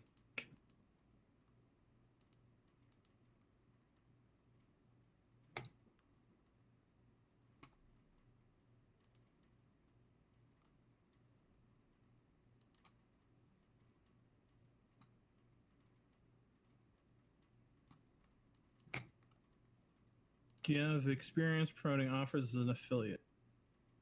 So I promoted non. Which best describes you? I am making over 150,000 in annual affiliate. What type of product do you want? Go with any.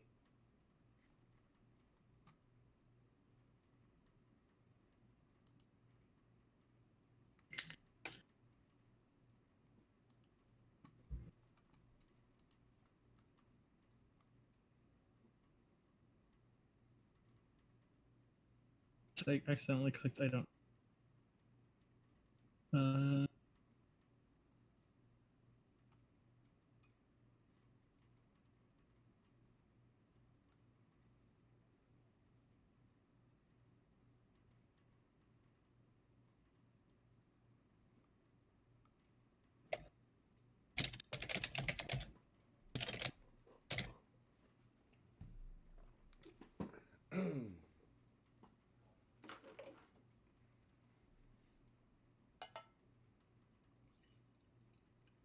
All right, step 1. Pour a cup of coffee.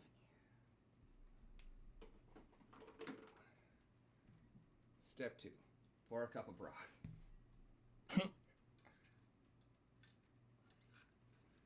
Step 3 is not going to be chug both of them because they are both super fucking hot.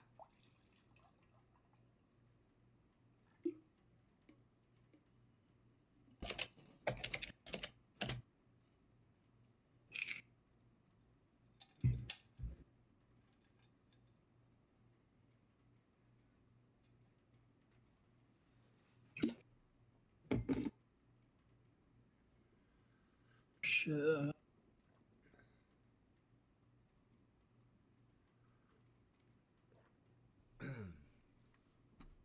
Sign up for a sponsorship account. Step 4. Let's go ahead and make a new meme. I already posted one I thought was pretty good. I have not logged on that thing today. It's all good. No hurry, because I'm going to be posting more, so. Oh, right, because halls are streaming.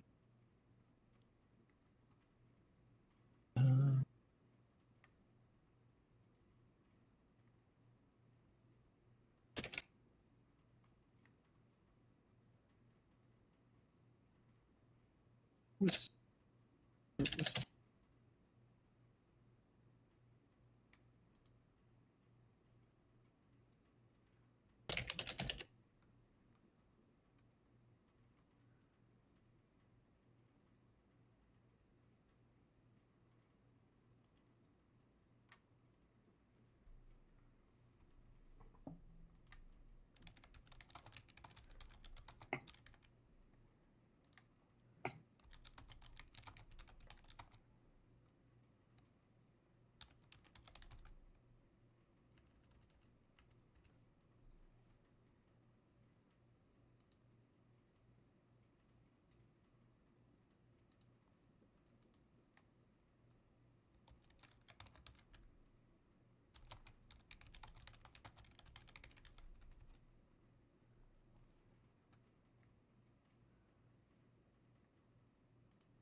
Is this episode 3? Yeah.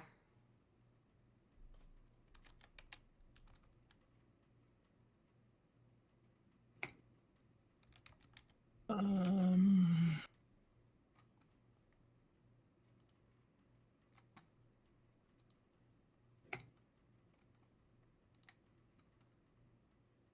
Uh,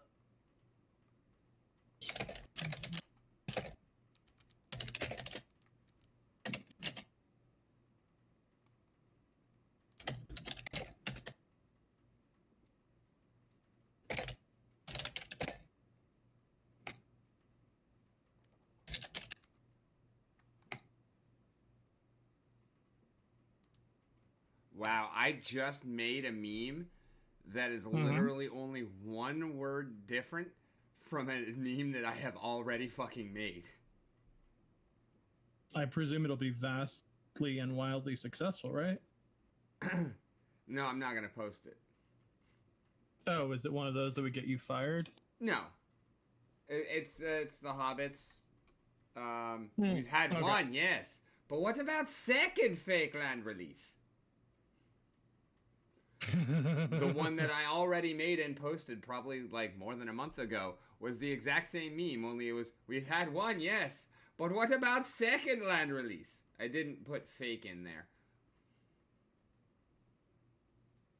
Your new code to get your hands on your first rogue energy. I'm not going to use my code. Didn't I use your code anyway? That works. No, the previous time. I mean, I just made a Whisker Whispers code. But I'm trying to get us another sponsorship before the stream starts.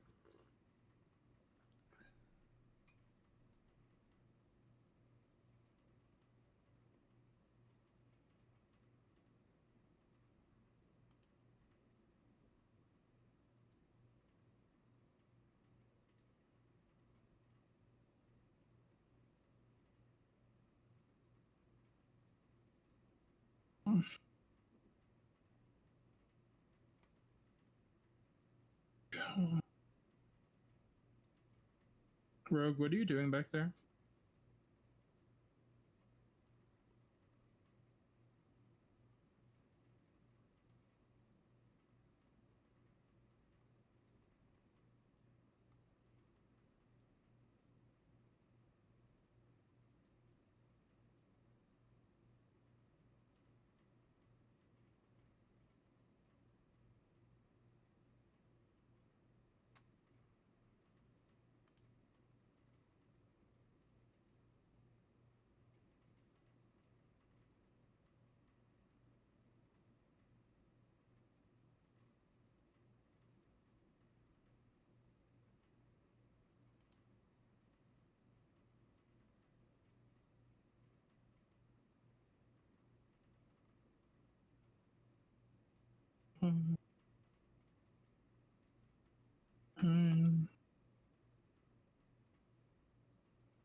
Boom. It's done. Oh yeah, have you tried Honey and NordVPN? No, not yet. Let's see. Nord. Yeah, we should have 2 sponsors.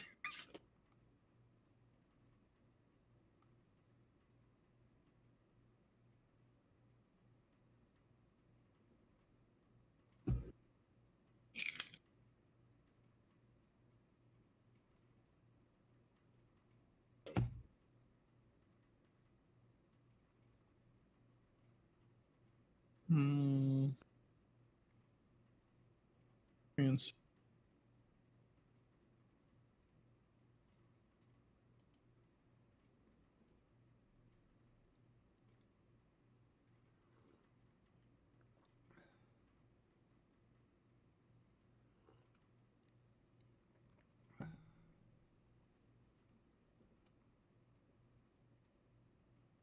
NordVPN sponsorship.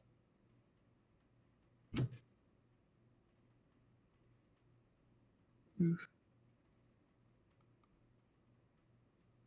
Ooh.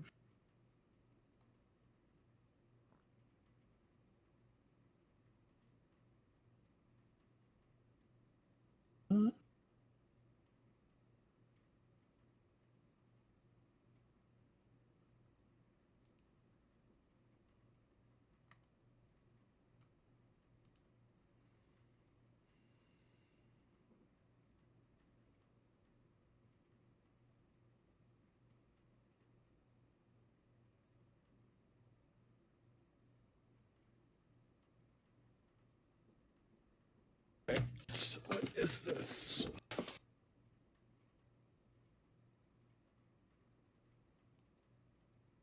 Get up to yeah.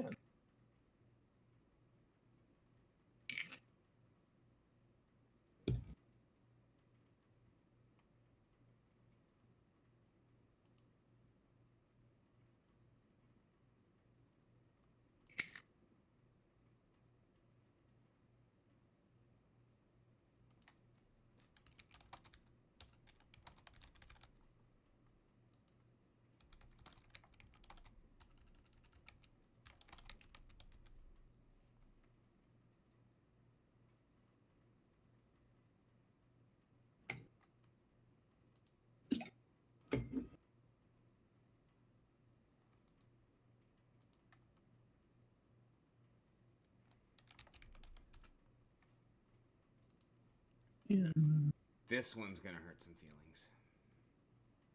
Isn't that the point? Don't you want to make them feel like shit?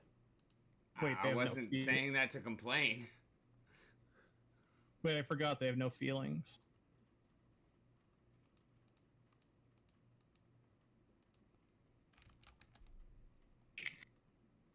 If they felt things, it would be a different story. Okay.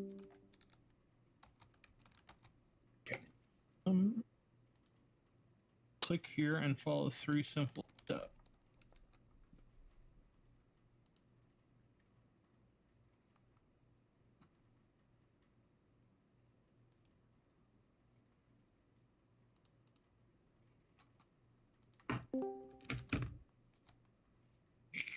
That on a real computer.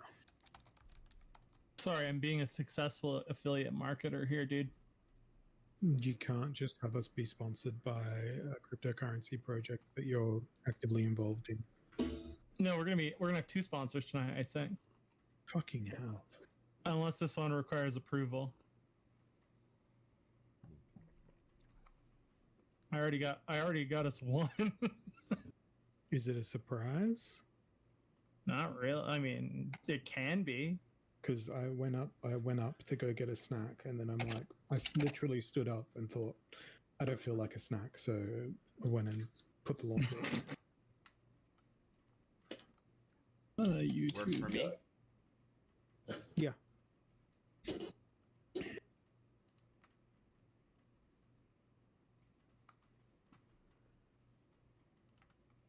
Who's doing the sponsor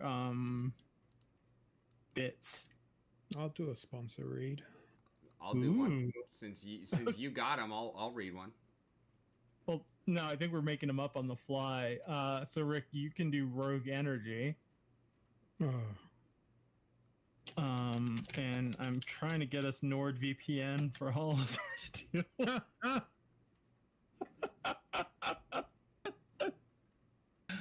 Unfortunately, setting your country to somewhere in North America on NordVPN will not actually bring you here.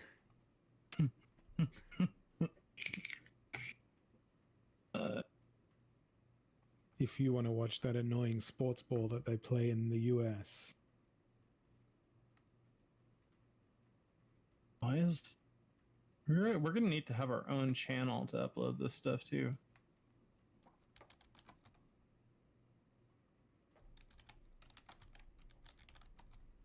Code. Are you guys even subscribed to our own my YouTube channel, which our show is going out on? Channel category, lifestyle, number of subscribers. I'm gonna lie. Number concurrent viewers. Because You could say that our number of subscribers is just the aggregate of my Hive followers, your Twitter followers, Rick's Twitch followers.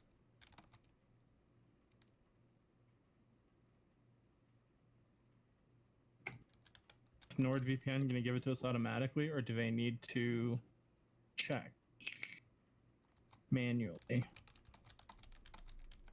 don't want any of this. I don't want any of this verification. Either you want sponsors, or I mean, I need to see the money up front. I'm afraid. No, NordVPN is not going to sponsor us immediately. They want documentation. What if I just changed my Brave homepage where it says 512,000 trackers and ads blocked, and just say that was subscribers? I don't get it. Yeah, nobody ever does. We could theoretically be sponsored by Amazon.com if we join the Amazon Associates program. I don't wish to do that. I know a great joke about you Ebola, can't- but you probably won't get it. Because you can't say that you're part of the Amazon Associates program. You can't say that you're an Amazon associate. Really? Yeah, it's pretty heinous. Like, you're not allowed, because Amazon don't want to have any affiliation with anyone who's not Amazon. Oh, I wonder if there's a So- crypto.com affiliate code. There's a referral code. There is? You could do an unsolicited. Because there's like two ways of doing this. It's like the unsolicited affiliate marketing. Yeah. Which is like parasitic sponsorship, or the genuine sponsorship where you are paid up front in order to make a statement. Well, I think we need to start with the parasitic version. I would much prefer the symbiotic style. Oh, me too, very much so. Now, for my after party for my single ladies club girls, Oh god, should I put the animated in one pool and then the static images in a different pool, and then you can choose whether you want an animated or a static? I think collectors would prefer that. That's what I will do then, so I can extract greater capital from my collectors. There you go. via that Now you're methodology. thinking like a Splinterlands team member.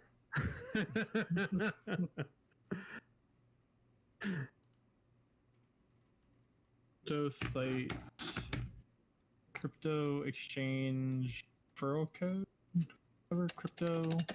Now, it appears that I'll have to do these as blends, but the only blend ingredient will be wax, because I can't put different templates in a pre-minted pool for just a regular drop. Say it again? It appears that I cannot put multiple templates into a single pool in just a drop type, but in a blend pool, I can put multiple templates into it. Mm-hmm. Because I don't really want to go to the trouble of making packs, because that's RAM inefficient. Whereas with a blend, it's just a call to the RNG. With drops, it also is, but you can only have a drop to a RNG to a single template. Whereas on a blender, you can have seemingly an unlimited number of templates, but I should probably read the documentation before. Pretty sure, as long as it's pre-minted, yeah. Yeah, which I will be pre-minting them all. Docs. Crypto earn. Creating a blend. By wallet. Earn. Company. Product.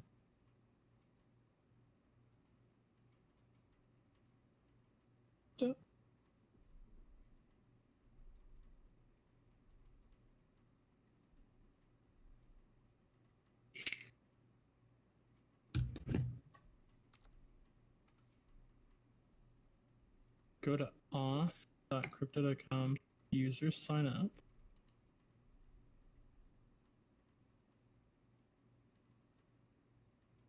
Ooh, you know what I could also do? I could like throw some like random packs inside those pre-minted pools as well. Yeah, I recently got like 6 random packs airdropped to me. What was that for? Oh, that was because you won something in the bounty blocks. No, I forgot about that. And I'd never even announced that I'd drawn and awarded the winners, other than just sending the prizes out. Normally, it's a good practice to announce who won. Just letting you know. Bounty Blocks should have a button that conveys it to Twitter for me. I'm a lazy man. I mean, I don't know if Bounty Blocks is monetized. I mean, it probably is. I just don't know how. Dimitri from Bounty Blocks, pretty smart guy.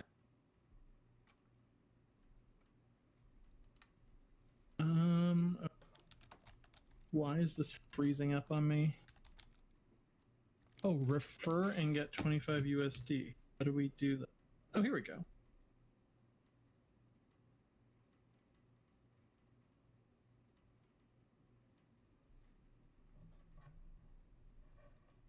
Man, how pissed off do you think chat would be if I win again right now?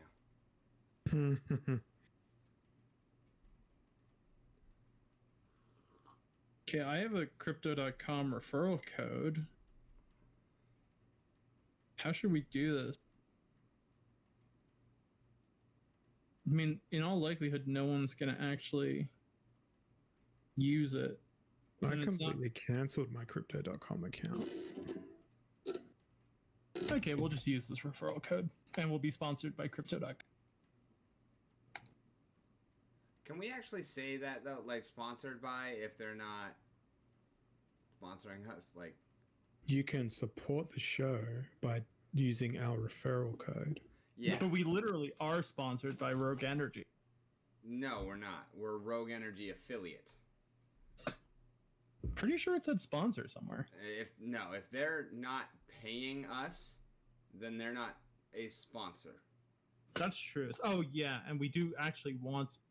Exactly. We want real sponsors. We want motherfuckers to pay us to name them. So, we don't currently have any sponsors.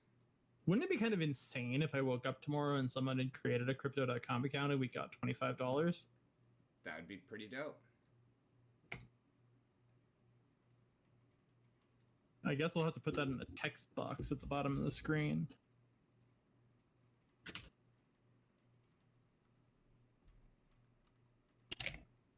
I'm torn as to whether or not I should post some more memes. You know what? I'm going to. I'm just going to switch accounts first. Referral code 3 JGW7XPNB. That's 3JGW7XPNBS. Rogue Energy referral code is...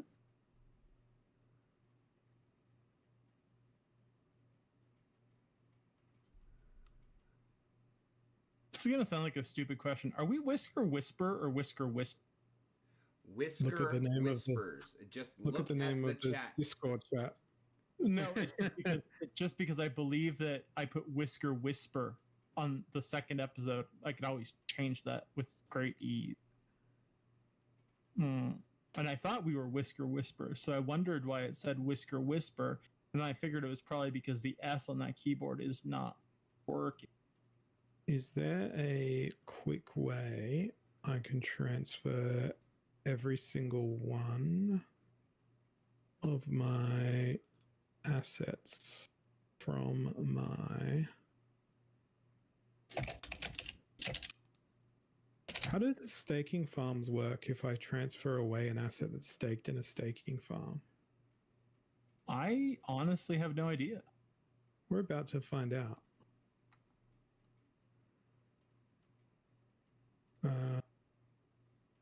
My tokens? No. So Rick, when you do the Rogue Energy, you should probably mention that single packs are back in stock and that raspberry pineapple tubs are now available. And that people can try for free and get Rogue Energy sample.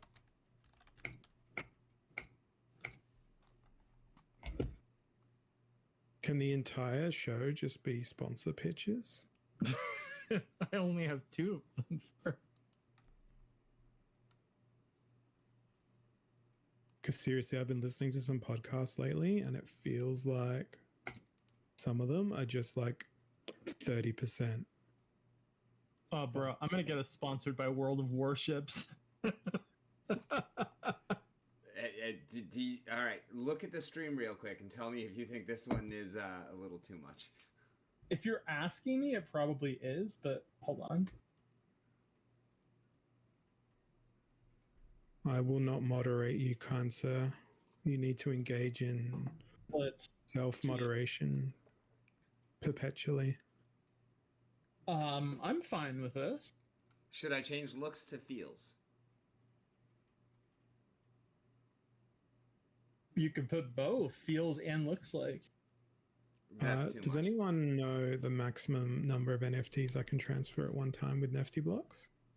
It's 50 per batch. It'll just make you sign more than one. Okay, well, I'm up to 540 so far selected.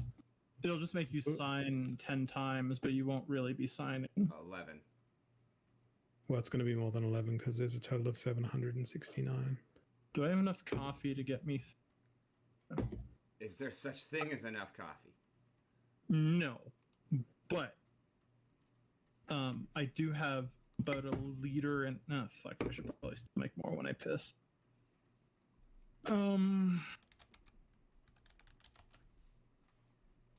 What am I looking for? Stat.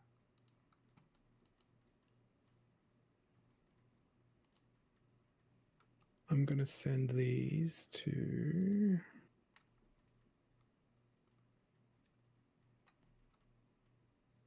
not your wallets.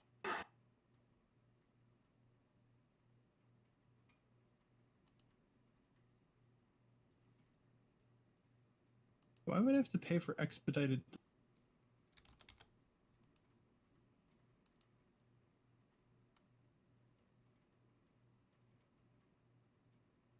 Is it because I'm 1 cent under? Seriously?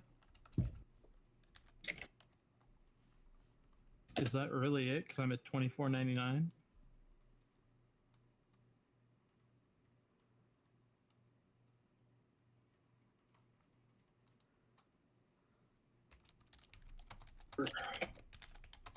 So it only made me do 4 transactions. No, it makes me do one for every 50. 1 pound of raw sugar for $6.23. Oh, here's 500 grams for... No, shit. I like my sugar in cubes. So the promo packs are completely sold out for Girl Bake Club now. Hell yeah. Damn. Wow. Congratulations, man.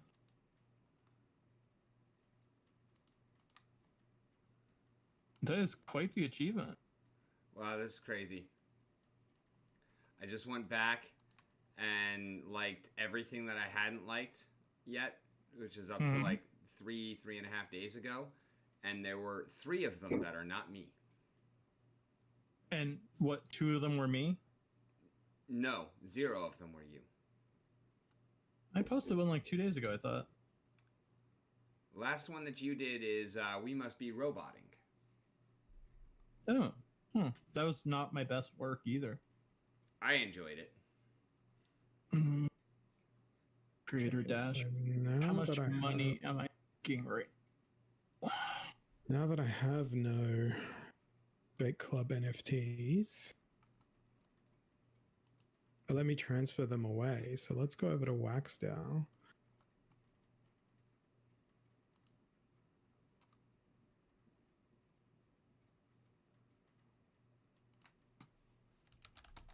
And see if they remain staked in the pool.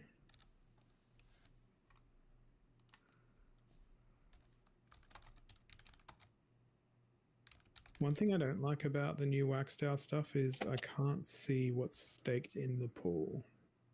Yeah, that's kind of annoying. And unstaking is not super intuitive. And also, like, you can't see what you already have staked No, when you you're can in trying V2. to stake. Like, You can it in shows everything, regardless of whether or not you actually can stake it. You can in V2 if you refresh the page. Oh man, In the new Rick, versions that released you just yesterday. gave me a really good meme idea that I gotta make right now before I go make the stuff. I'm just going in through the whole I'm a pleb view. Yeah, and it doesn't show.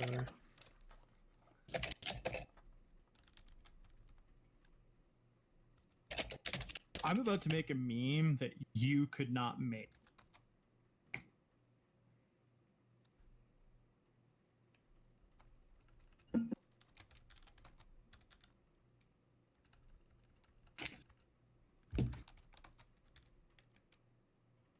Does aggro have 2 G's yet?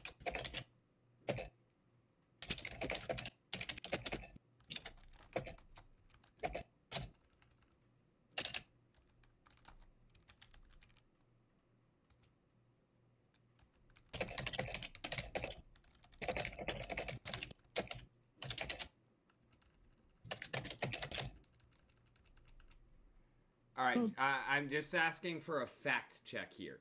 No grain Mhm. market, no totems, 100, No P2P, no P2P grain market. which means no grain market. Okay. 100k PP max, no items, no spells. But they did put Rooney in, right? They had said there was going to be no Rooney, but they actually have delivered that. Well, they had to please the whales, so yeah. No offense, Halzer.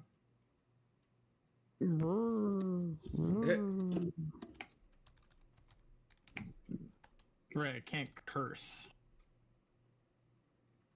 Labor code violation. I mean, I can, but not to the extent I want to go.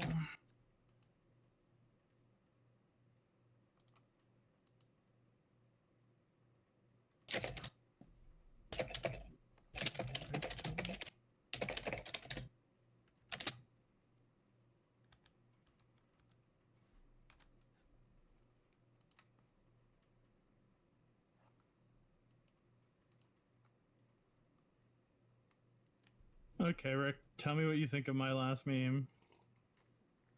I will once I get to it. Roger. I gotta vote on everything I didn't vote on. Just you.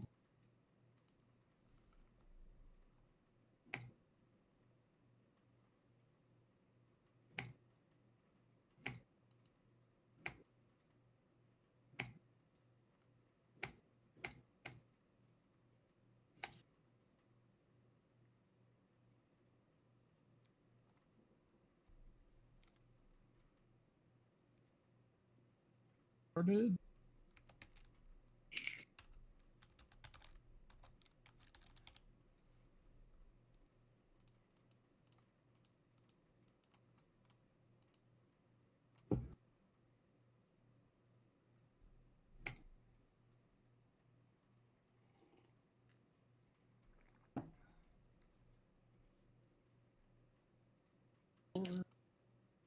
Ha!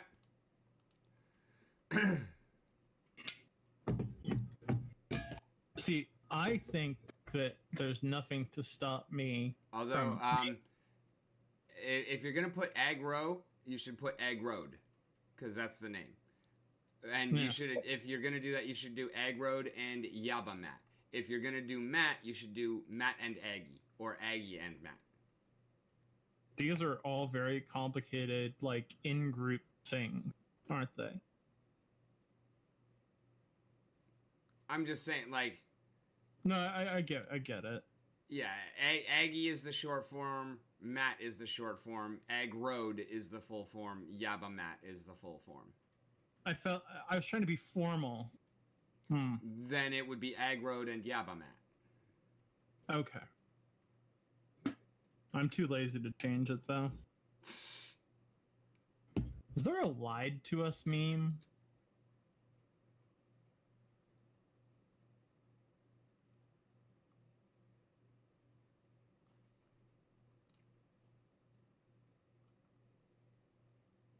Fuck, I'm just gonna use the. Oh man, this might get my account destroyed. Aggroed and Yabamat, you said? I'll put it in the chat so that you've got spellings. Next. I'm gonna go piss and put Rogue out. And then I'll do this meme. I am also gonna go piss, but not put Rogue out. Pretty hard for you to do. I'm gotta get the flashlight. And the flashlight. I wonder if flashlight spawns people. I mean, we are going after the incel audience, right?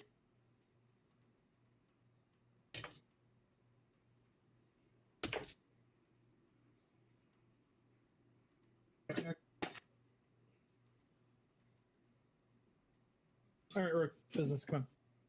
Let's go. Rook, we're gonna make this.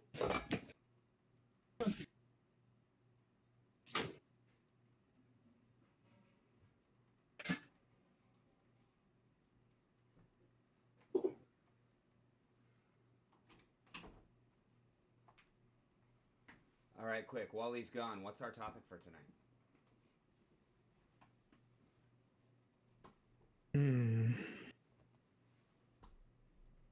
Animal control. In terms of a governmental organization or in terms of training? In terms of a governmental organization, because it'll get him fired up about the bobcat and then we won't have to do much talking. I like your reasoning.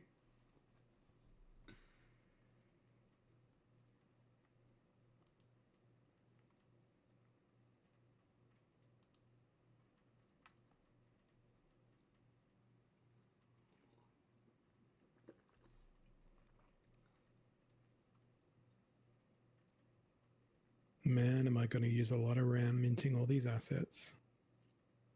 Man, are you going to use a lot of RAM minting all that ass? Actually, there really isn't much ass. It's mostly titties. Yeah, I should work on that.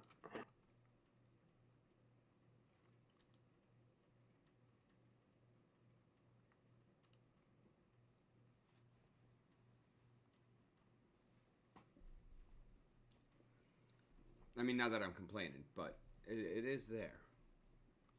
And I do appreciate how you took my previous constructive criticism under advisement and started opening it up racially a bit. Yeah, I have to individually prompt for that.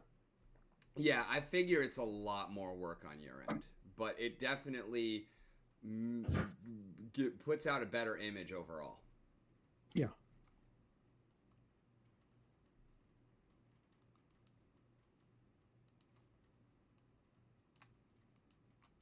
Oh, are we still on the air? I don't know if I can say certain words involving multiple chromosomes being in existence in a human.